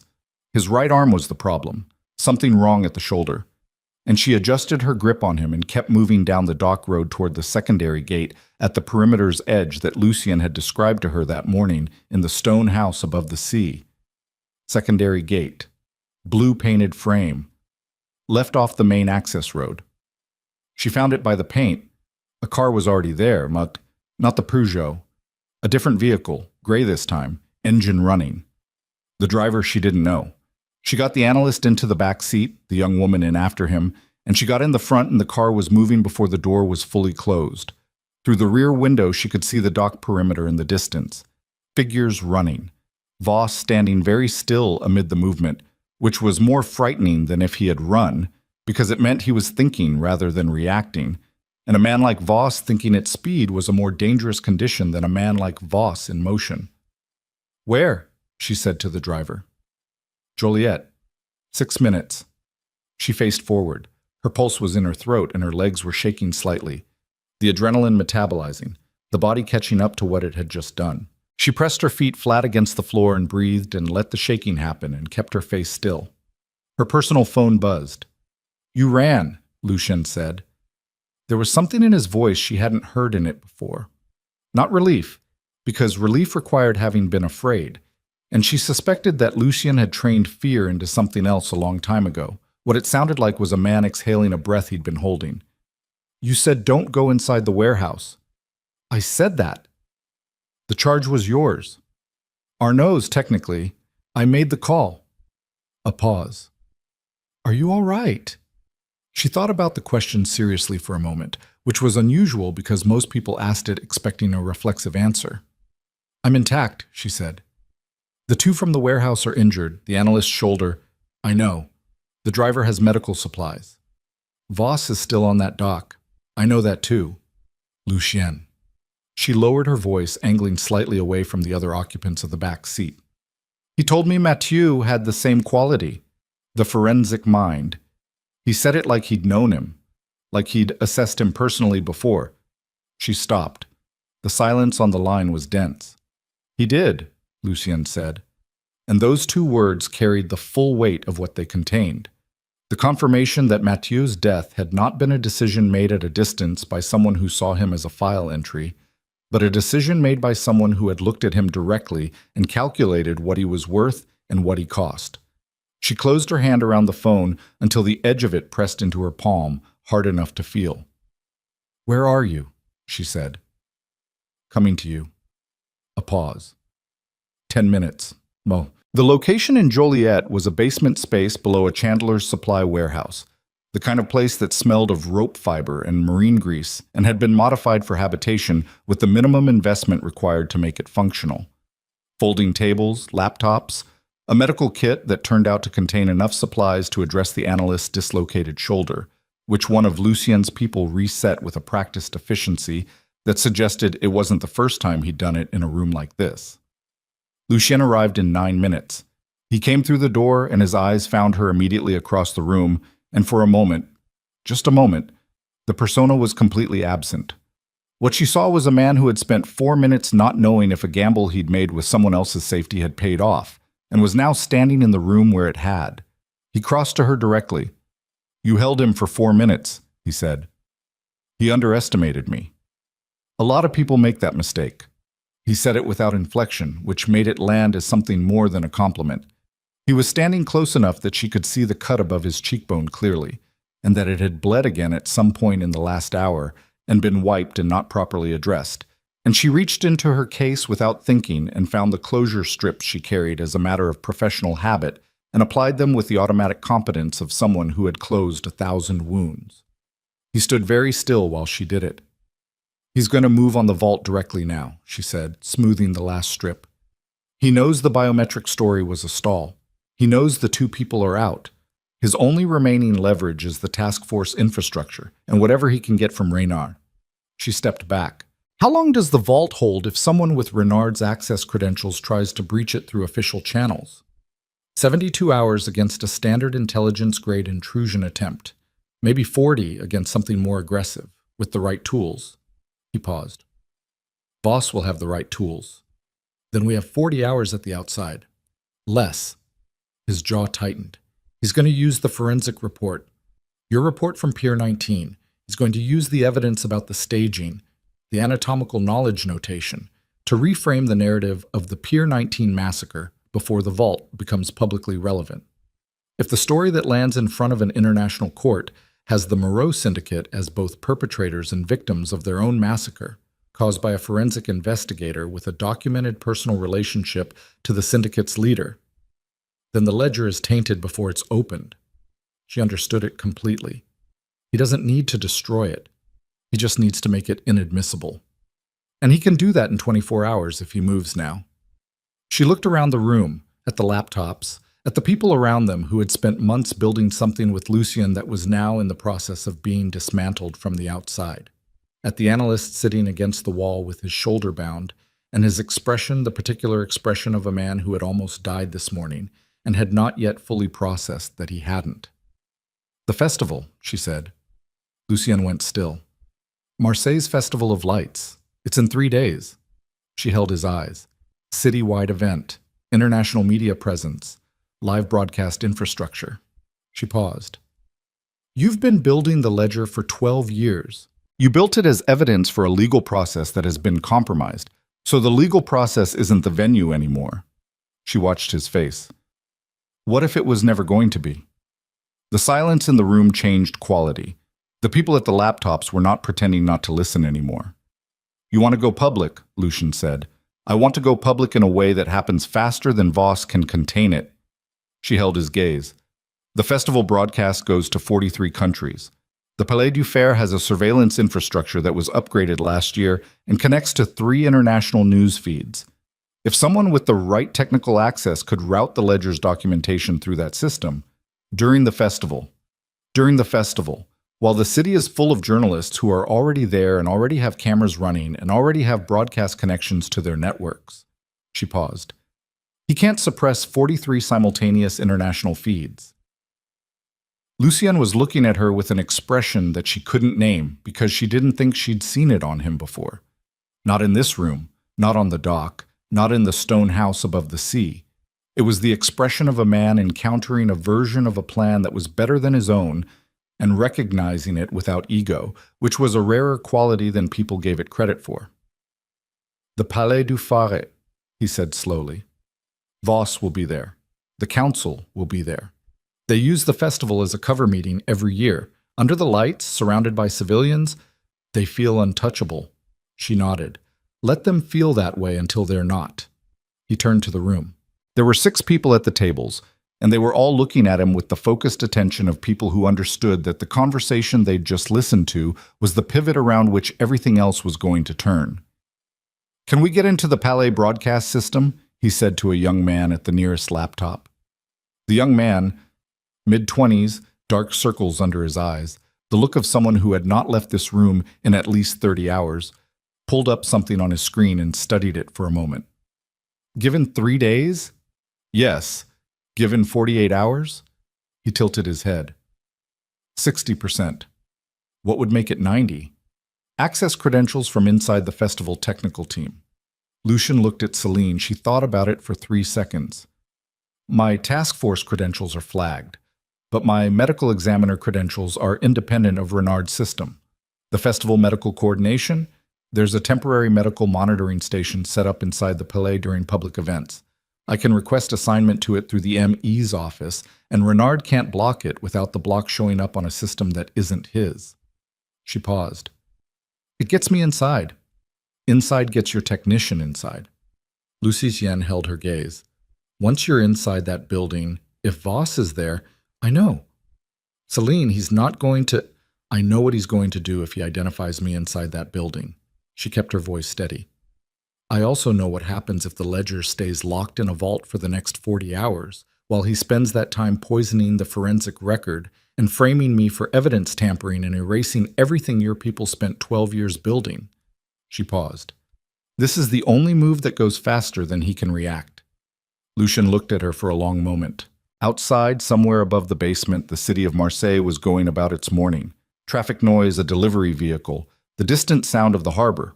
The ordinary world running exactly as it always had, indifferent as all ordinary worlds were to the things happening in the basements underneath them. 3 days, he said finally. We need the vault contents transferred to the broadcast package in 3 days. He looked at the young man at the laptop. Start now. He looked at 2 others near the back wall. I need the Palais floor plan and the festival security rotation by tonight. He looked at the analyst sitting against the wall with his bound shoulder. Rest. You're done for the next 24 hours. That's not a suggestion. He looked last at Celine. When this is over, he said, and stopped. The sentence hung in the air of the basement room, unfinished, which was either an omission or the most complete version of what he meant. She wasn't sure which. When it's over, she said. 3 days moved with the particular velocity of time operating under pressure, fast in the aggregate and agonizingly slow in each individual hour. Celine filed her request for festival medical assignment through the ME's office at 11 a.m. and received confirmation by 3 p.m. She did not return to her apartment. She did not contact anyone at the task force. She watched, through the laptop feeds in the basement room, as Renard filed a formal evidence review request citing her preliminary Pier 19 report and attached to it a document that recontextualized her forensic notations as evidence of prior knowledge of the crime scene staging. Not observation of evidence, but participation in its creation. She read the document carefully. It was well constructed. The language was precise, and the logical chain held together if you didn't know the actual sequence of events, and most people reading it wouldn't know the actual sequence of events. She made detailed notes on every specific claim and the evidence that contradicted each one, and she gave the notes to Lucien's technician to attach to the broadcast package as supplemental documentation. On the second day, Petra, the junior task force analyst she had left the voicemail for on the dock road, sent a message to Celine's personal phone. 4 words. I heard you. Ready. Celine stared at that message for a long moment before she responded. She sent back a time and a location inside the Palais du Fer, and nothing else. On the morning of the 3rd day, she put on the credentials of a festival medical monitor and walked into the light and noise of Marseille's waterfront and felt, for the first time since she had stepped onto Pier 19 in the rain, that the situation had a direction she had chosen rather than one that had been chosen for her. The Festival of Lights had taken the city and turned it into something almost unrecognizable. The harbor waterfront blazing with installation lighting, the old buildings dressed in projection art, 1 million people moving through it all with the specific joy of crowds that have gathered for spectacle rather than occasion. She had been to the festival before, in other years, in a different life, and it had always struck her as the best and most honest version of the city. Everything visible, everything illuminated, nothing hidden. Tonight, it was going to be both more and less than that. The Palais du Phare stood at the harbor's eastern edge, its 19th century facade currently overlaid with a light projection that turned its stone face into something luminous and shifting. Inside, on the upper floors above the public cultural events, A council of 60 people Celine had never seen were currently gathered under the assumption that the festival's noise and spectacle and international media presence made them invisible, untouchable. The perfect cover. She badged through the medical station entrance at 7:14 p.m. At 7:16 p.m., Lucien's technician badged through behind her on credentials she did not ask about. At 7:31 p.m., she was standing in the monitoring station on the Palais's second floor when her personal phone showed a message from Lucien. In position. Outside the windows, the harbor blazed with 10,000 lights, and the crowd below was a living thing, enormous and warm and completely unaware of what was about to be broadcast through every camera currently pointed at this building and every feed currently running from this city to 43 countries. At 7:44 p.m., Celine walked out of the monitoring station and took the service stairs to the fourth floor. At 7:45 p.m., the door at the end of the fourth floor corridor opened, and Adrian Voss stepped through it. He looked at her with the expression of a man who had just been presented with a situation he had not planned for, which was a rare expression for him, and therefore a significant one.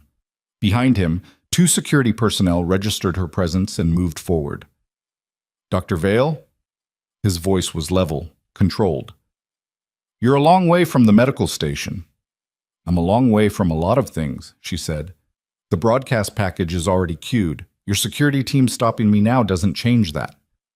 Something shifted in his face. "You're bluffing." "I'm a forensic pathologist. I document evidence. I don't bluff about what the evidence says." She held his gaze. "The ledger goes live in 11 minutes through 6 simultaneous international broadcast feeds. The supplemental documentation package, which includes the evidence review document that Renard filed yesterday, and the point-by-point rebuttal with supporting forensic evidence, goes with it." She paused. "You built a plan that depended on being able to control the sequence of information. You can't control this sequence." Voss was looking at her with an expression she had not seen on him before. Not on the dock, not in the morning light. It was the expression of a man doing a very rapid calculation and arriving at a result he didn't want. The 2 security personnel had stopped moving. They were looking at Voss. "The festival cameras," he said slowly. "You're using the festival cameras." "I'm using every camera in this building and the 6 international feeds that are currently live broadcasting the Festival of Lights to their home countries." She kept her voice even. "In 10 minutes and 40 seconds, 60 names are going to appear on every screen." Voss took a step toward her. The door behind Celine opened. Lucien came through it. He was not wearing the long coat. He was not accompanied by security. He walked down the corridor with the specific quality of movement that she'd been watching him use for 3 days now, contained and unhurried and carrying within the containment something that all the controlled exterior in the world could not entirely compress, because some things were too large for compression, and the thing between Lucien Moreau and Adrian Voss was one of them. Voss turned to look at him. And for the second time since Pier 19, Celine watched a man look at Lucien and see something in his face that produced, beneath the professional surface, something adjacent to fear. 12 years, Lucien said. He stopped 10 feet from Voss and looked at him the way Celine looked at evidence, completely, without flinching, taking in every detail. 12 years inside the thing you built. I know every room of it. I know the names and the dates and the accounts and the routing and the people you used and the people you discarded. His voice was quiet and absolute. I know about Mathieu Vale. I know the specific decision you made about him. I have the communication record. Voss's expression did something complicated. You have nothing that will... It's already uploading. Lucien held his gaze. It's been uploading for 11 minutes. The window where you could have stopped this closed while you were in that room upstairs running a meeting that is now being recorded by 3 cameras your people didn't find. A pause. I found them when I swept this building this morning. The Voss security team exchanged a look. Stand down, Voss said to them. His voice was still level, but the levelness was costing him something now. She could hear the cost of it. Leave us. No, Lucien said. They stay. And he said it with the calm of someone who understood that Voss giving that order meant the calculation had already shifted. That Voss was trying to create a private space for a private conversation because the public space had just become irretrievably hostile. There's no version of the next 5 minutes that benefits from fewer witnesses. The security team looked at Voss. They stayed. 7 minutes. The broadcast package was 7 minutes from going live on 43 international feeds, and in the Palais du Phare, overlooking the blazing harbor of Marseille, Adrian Voss looked at the two people standing in the corridor in front of him and understood, in the way that men who had spent decades being untouchable understood when the condition changed, that Adrian Voss understood that the ground had shifted in a way that could not be shifted back. She watched it happen in his face. Not a collapse, because men like Voss did not collapse. They recalculated. But a specific reorganization of priority, the way a chess player's expression changes when they see the board 3 moves ahead and find it unfavorable. His jaw set. His hands, still clasped behind his back, tightened fractionally. And then he did the thing that she had not predicted and Lucien had not predicted, and that both of them should have predicted from a man who had spent 22 years surviving by understanding that the only move left when control was gone was destruction. He reached into his jacket. Lucien moved faster than she had ever seen a person move in a confined space, not toward Voss but sideways, putting himself between Voss and Celine with the automatic, preconscious speed of a reflex rather than a decision. And the sound that followed was not a gunshot, but close enough that her body processed it as one before her eyes caught up and identified it as the door at the corridor's far end being kicked open from the outside. Petra came through it. Not alone. 2 uniformed officers behind her, badges visible, body cameras running. The specific and deliberate visibility of people who understood that what happened in this corridor in the next 60 seconds needed to be documented in a format that could not be edited by anyone with access to the task force's internal systems. Petra was in her late 20s, with the focused expression of someone who had spent 3 days deciding which way to fall and had fallen. Voss's hand stopped inside his jacket. The calculation took him approximately 2 seconds. 2 security personnel behind him, neither of whom had moved to assist him. Lucien between him and the only remaining exit. Petra and 2 uniformed officers blocking the other end of the corridor, body cameras running. And somewhere in the building's broadcast infrastructure, a package that had been uploading for 14 minutes to 6 simultaneous international feeds. He withdrew his hand from his jacket. Empty. Adrian Voss, et reçoit Mathias, Petra said. Her voice was steady in the way that young voices were steady when they were working hard to be. You are being detained pending investigation into charges including conspiracy to commit murder, obstruction of justice, facilitation of trafficking operations, and corruption of public officials. She paused. You have the right to remain silent. Voss looked at Petra, then he looked at Lucien. Then, last, he looked at Celine. And the look he gave her was not rage and not defeat, but something she recognized from autopsy tables, from the moment when the evidence told the complete story without remainder. It was the look of a man who understood that he had been read correctly, and that being read correctly was the thing he had spent 22 years engineering his life to prevent. You'll be in a cell, he said. His voice was even. And he'll still be what he is. Yes, Celine said. And what you did to Mathieu will be on 43 international broadcasts in 4 minutes and 30 seconds. She held his gaze. So will your name. Petra's officers moved forward. Voss walked with them without resistance, which she noted and filed, because a man who walked without resistance when he had no options was a man who was already planning the next version of the situation. And she intended to spend a significant portion of the next year making sure that version had no foundation to build on. Petra looked at Celine over her shoulder as she moved.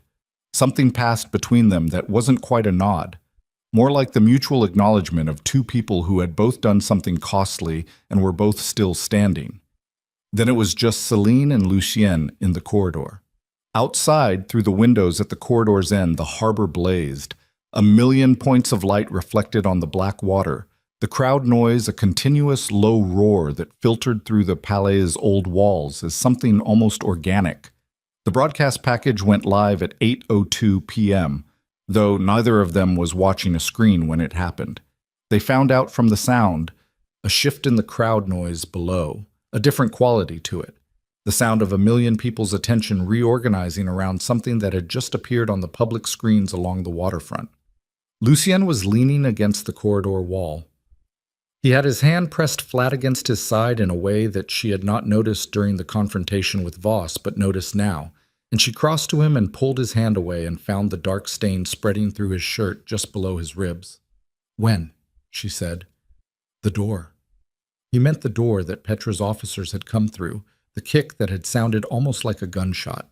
It had not been a kick. There had been a shot from outside, from the corridor beyond the door.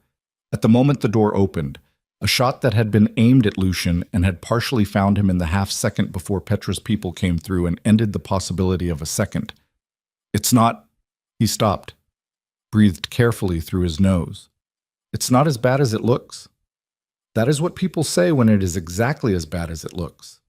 She had her hands on him, applying pressure, the muscle memory of 9 years of understanding what bodies needed when they were losing what they couldn't afford to lose.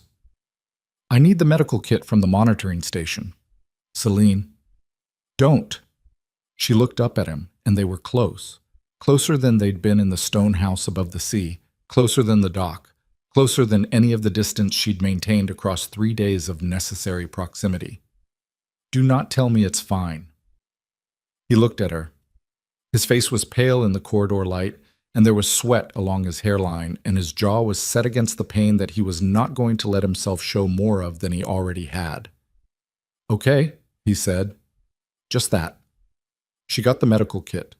She worked in the corridor with the kit open on the floor beside her, doing what she could with what she had, which was more than most people could do, and less than what the situation technically warranted.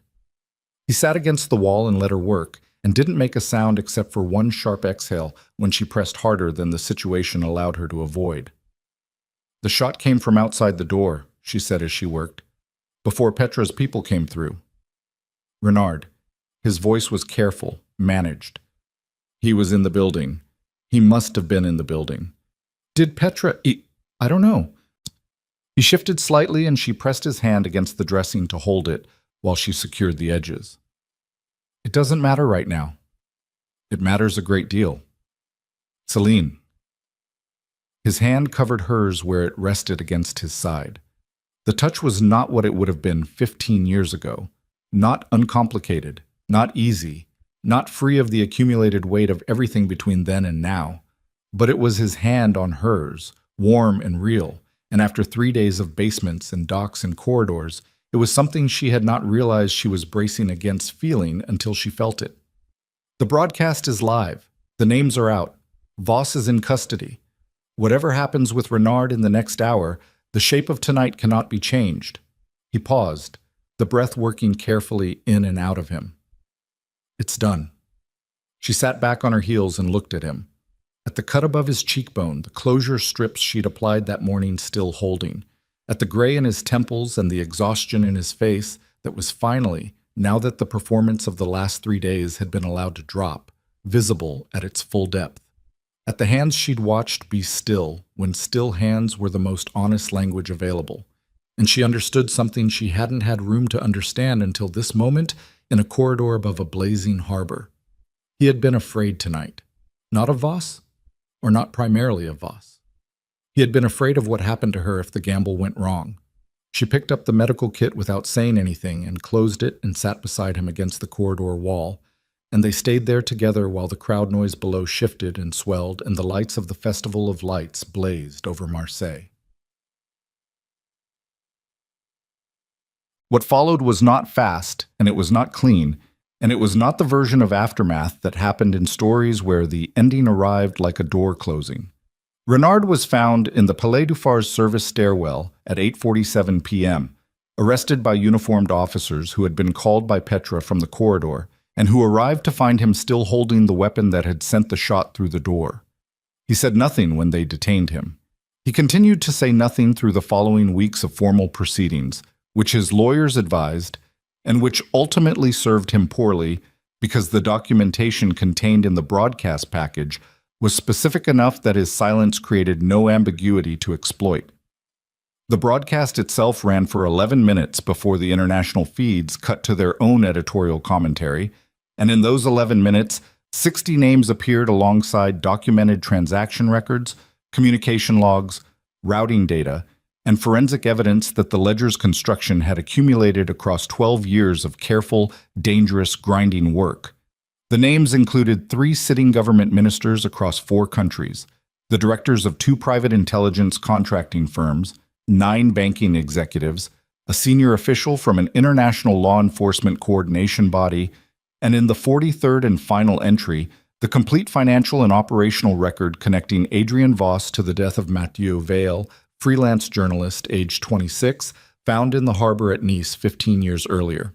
The ME's official ruling on Mathieu's death was revised 4 months later. Celine requested a copy of the revised ruling and read it once and then put it in a drawer and did not take it out again. Not because she couldn't bear to look at it, but because it said what she had known for 3 days, and the reading of it did not change what the knowing felt like. She testified before 3 separate investigative bodies across the following 6 months. The testimony was factual, thorough, and delivered with the professional precision of someone who had spent a career presenting evidence to people who needed to understand what it meant without experiencing it themselves. She did not cry during any of the testimony. She did once at 2 a.m. in a hotel room in Brussels the night before the second session, sitting on the edge of a bed with her shoes still on and her case open on the floor, and she let it happen, and then she washed her face and went to sleep. The internal review of her own conduct during the investigation concluded with a formal finding of no professional misconduct. The evidence tampering document that Renard had filed was struck from the record. Her forensic work on Pier 19 was re-entered into evidence under a corrected chain of custody notation. She did not return to her Marseille apartment. She sublet it to a graduate student in architecture who sent her photographs of the bookshelves and asked what she wanted done with the framed photograph above the desk. Celine asked her to pack it carefully and ship it to an address in Lyon, where she took a temporary position with the city medical examiner's office while her permanent credentials were being restored. She took Mathieu's photograph out of its shipping box on a Tuesday evening in the Lyon apartment and set it on the shelf above the desk there, and looked at it for a long time in the particular way that she had never allowed herself to look at it before, not with professional distance, not with the practiced composure of someone who had decided that grief was a thing to be managed rather than inhabited. Just looked at it. At him at 26, laughing at something outside the frame. She said his name out loud in the empty apartment, just once. Then she made coffee and opened her laptop and began drafting the supplemental forensic report that the Brussels investigative body had requested. And the work was the same work it had always been. And she was not the same person doing it, and both of those things were true simultaneously. Dépêchement. The world believed Lucien Moreau died of complications from the gunshot wound sustained during the Festival of Lights operation. The belief was assisted by a hospital record in a Marseille facility, an official death notification processed through the city's civil registry, and a brief notice in 2 French newspapers that covered organized crime as a beat. The notice described him as the former leader of the Moreau Syndicate, whose organization had collapsed following the international broadcast of the Ledger evidence. It did not describe him as the person who had spent 12 years building that evidence from the inside of the thing it documented. It described him, as these notices tended to describe such men, as a criminal. She read the notice on her phone on a Thursday morning in the Lyon apartment and set the phone face down on the kitchen table and sat for a moment with her coffee growing cold in front of her. Then she picked the phone up and looked at it again. She read it a second time. The careful, deliberate flatness of it. The absence of the thing that mattered most about what he had actually done, replaced by the simple categorization of what he had been while doing it. She thought about what he'd said in the corridor, his hand over hers, his voice careful around the pain he wasn't going to perform. The shape of tonight cannot be changed. She thought about the piano recording on the vinyl record, the room ambient sound underneath it, the click of a bench. She went back to work. The autumn came the way autumn came on the Atlantic coast. Not dramatically, not overnight, but as a gradual renegotiation between the warmth and the cold, each winning and conceding ground in alternating weeks until one morning you woke up and the light through the window had changed quality in a way that was permanent rather than temporary. She had been in Lyon for 4 months when the letter arrived. No return address, postmarked from a town she didn't recognize, small enough that the name meant nothing to her, on the Atlantic coast, somewhere between Bordeaux and the Spanish border. Inside was a single piece of paper with a hand-drawn map, not an address. A map. The kind you drew for someone when the destination was a place that didn't have an address that would make sense to a stranger. A harbor. A street that ran along it. A building marked with an X and a notation beside the X in small, precise handwriting. Tuesday. Any Tuesday. She looked at the handwriting for a long time. She had been careful since the festival. Not cautious in the way that fear produced caution, careful in the way that someone was careful when they had learned, at significant cost, that the assumption of safety was a form of carelessness. She had maintained her professional obligations. She had testified accurately and completely. She had not communicated with anyone connected to the Moreau organization, which was no longer an organization and had not been since the morning after the festival when the international arrest operations began. She put the letter in the drawer with the revised ruling on Mathieu's death. She left it there for 3 weeks. On a Tuesday morning in late October, she got in her car and drove 4 hours to the Atlantic coast. But the town was the kind of town that existed in the spaces between the places people went on purpose. Small enough to be quiet, large enough to have a working harbor. The kind of place where the permanent residents knew each other by sight, and the occasional visitor was noted without being remarked upon. Stone buildings, a harbor wall, fishing boats, and the smell of salt and diesel in the same combination she associated with every working port she had ever stood in, which was enough of them that the smell felt like a language she'd been speaking too long to remember learning. She found the building by the map rather than any other indication. It looked like nothing from the outside. A narrow facade between a ship chandler and a closed souvenir shop. A door painted dark red. A single window above it. From inside, she could hear music before she opened the door. Piano. Live, not recorded. The particular quality of a room that had been built with some acoustic consideration. Not a concert hall, but not indifferent to sound either. She stood outside with her hand on the door for a moment and listened to the first 4 bars and recognized them the way she had recognized the vinyl recording below the level of thought, in the part of her that had been 23 on a balcony above Bourbon Street. She opened the door. The room inside was low-ceilinged and warm and smelled of wood smoke from a fireplace that was doing actual work rather than decorative work, and of coffee, and of the particular smell of a room that was inhabited by someone who had taken care with the inhabiting. A dozen small tables, a bar along one wall that was more serious about its whiskey selection than its wine, and at the far end of the room, a piano that was better than the room required. A good instrument in an ordinary space, the kind of choice that told you something about the person who had made it. At the piano sat Lucien. He was wearing a dark sweater she recognized from the safe house above the sea. His hair had grown since October, and there was more gray in it now, threaded through without apology. He was playing with his eyes closed, and the quality of his attention to the music was the kind of quality that she had always recognized in him as the most honest version of him. The version that existed when the performance of being whoever he needed to be in any given room was not required. There were 2 other people in the room. An old man at the bar nursing something amber. A woman in her 40s by the fireplace with a book open that she wasn't reading. They were not paying attention to the piano in the way that people who heard it regularly didn't pay attention to things that had become the background of their ordinary life. He opened his eyes when she was 6 steps from the piano. He looked at her the way he had looked at her on Pier 19, that first night, across 40 meters of blood-soaked dock. The look that cracked the surface of the control before the control reasserted itself. But this time it didn't reassert. This time he let whatever the look contained be what it was, and what it was not simple and not painless and not the clean completion of anything that could be called uncomplicated. He stopped playing. She pulled out the bench on the other end of the piano. It was a long bench, the kind built for 2, and sat down.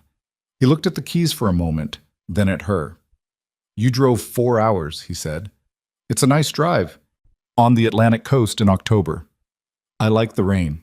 She paused. "You're not dead." "I'm aware." The hospital record was clean. The hospital administrator owed me a significant favor. He looked at her directly.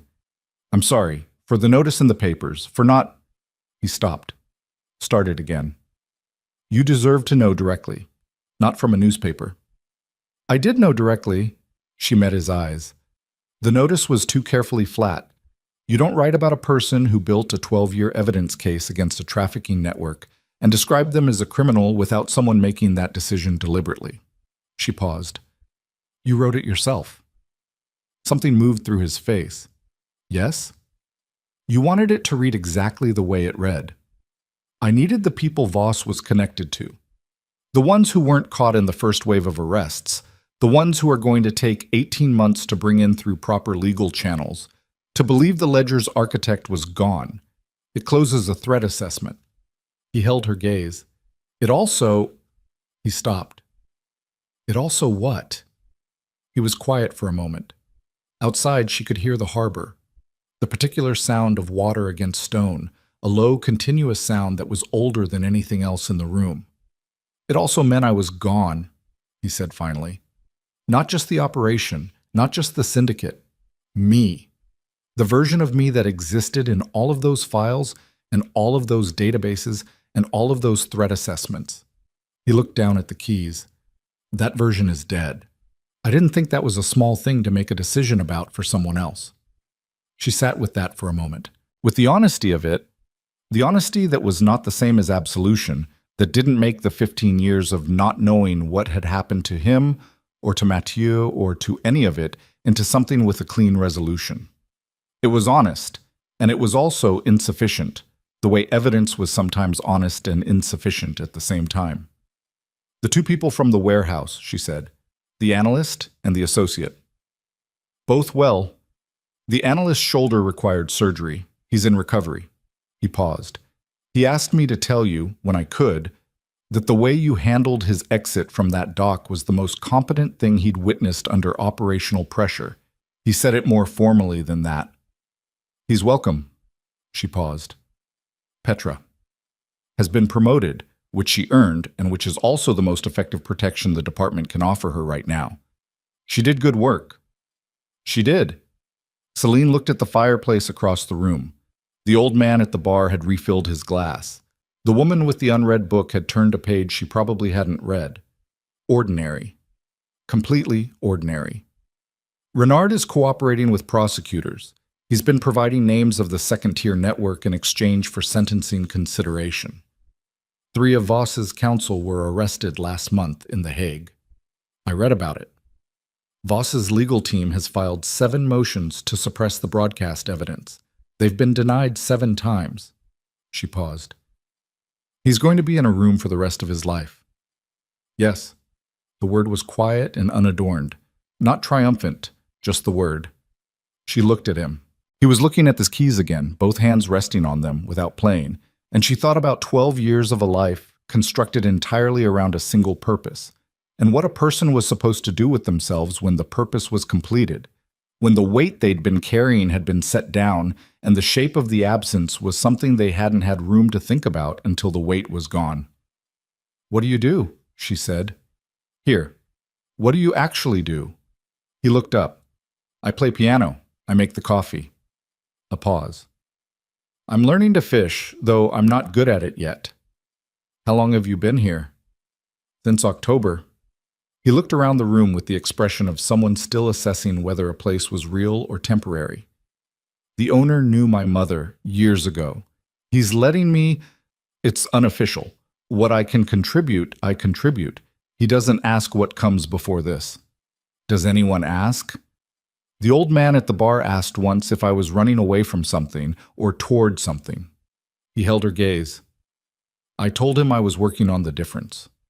She looked at him for a long moment, at the lines in his face that were not just age but experience, the specific weight of experience rather than the simple accumulation of years, at the hands on the keys, at the cut above his cheekbone, fully healed now, leaving no mark she could detect from this distance.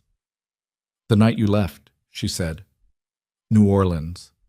I want to tell you something about that. He went very still. I was angry for 10 years, she said. Not sad, not confused, angry, the way you're angry when someone takes something from you without asking. When I stopped being angry, I was empty for a while, and then the empty filled in with the work, which is what it does. She looked at the piano keys between them, the long row of them, black and white in the fireplace light. I'm telling you that so you understand that I'm not standing in front of you without a history. I know what it cost. I know what the years cost. She paused. I also know what you did with them. And I know why. And knowing why doesn't cancel the cost, but it... She stopped, found the right word carefully. It contextualizes it, in a way that changes what the cost was for. He was looking at her with an expression she had last seen on him in the corridor above the harbor, his hand over hers against his side, the city blazing below them, the expression of a man who had stopped performing any version of himself at all. I don't know who I am without it, he said. The mission. 12 years of... He exhaled slowly. I woke up 2 weeks ago at 3 a.m., and I didn't know what I was supposed to be doing, and I sat in that room for an hour trying to remember what the next step was. And there was no next step. He looked at his hands. There hasn't been no next step since I was 24 years old. I know, she said. You can't fix that. I know that too. She held his gaze. I'm not here to fix anything. I drove 4 hours on the Atlantic coast in October because you drew me a map, and because I have been sitting with a piece of paper in a drawer for 3 weeks, and because... She stopped. Let the silence be what it was. Because I wanted to see if you were learning to fish. Something moved through his face that was the closest thing to uncomplicated she had seen from him. Not quite a smile, not quite the laugh she remembered from a balcony above Bourbon Street, but something adjacent to both of them, something that lived in the same country. I'm terrible at it, he said. Good. She looked at the keys. Play something. He looked at her for a moment. Then he turned back to the piano and placed his hands on the keys and began to play. Not the piece from the vinyl record, not anything she recognized, something she had not heard before, something that felt like it was being made rather than remembered. She listened to it in the warm, low-ceilinged room with the fire going and the harbor audible outside the walls and the smell of wood smoke and coffee and salt air, and she did not try to name what she was feeling because it was too large and too mixed and too specific to a moment that had never existed before to be named accurately. After a while, she placed her hands on the keys beside his. She didn't play. She didn't know how to play.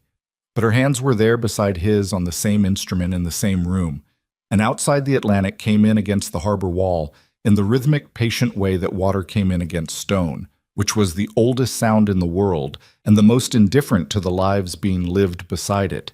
And indifference was not what the sound meant tonight. The old man at the bar did not look up. The woman by the fireplace turned another page. The music continued. Celine did not think about what happened next.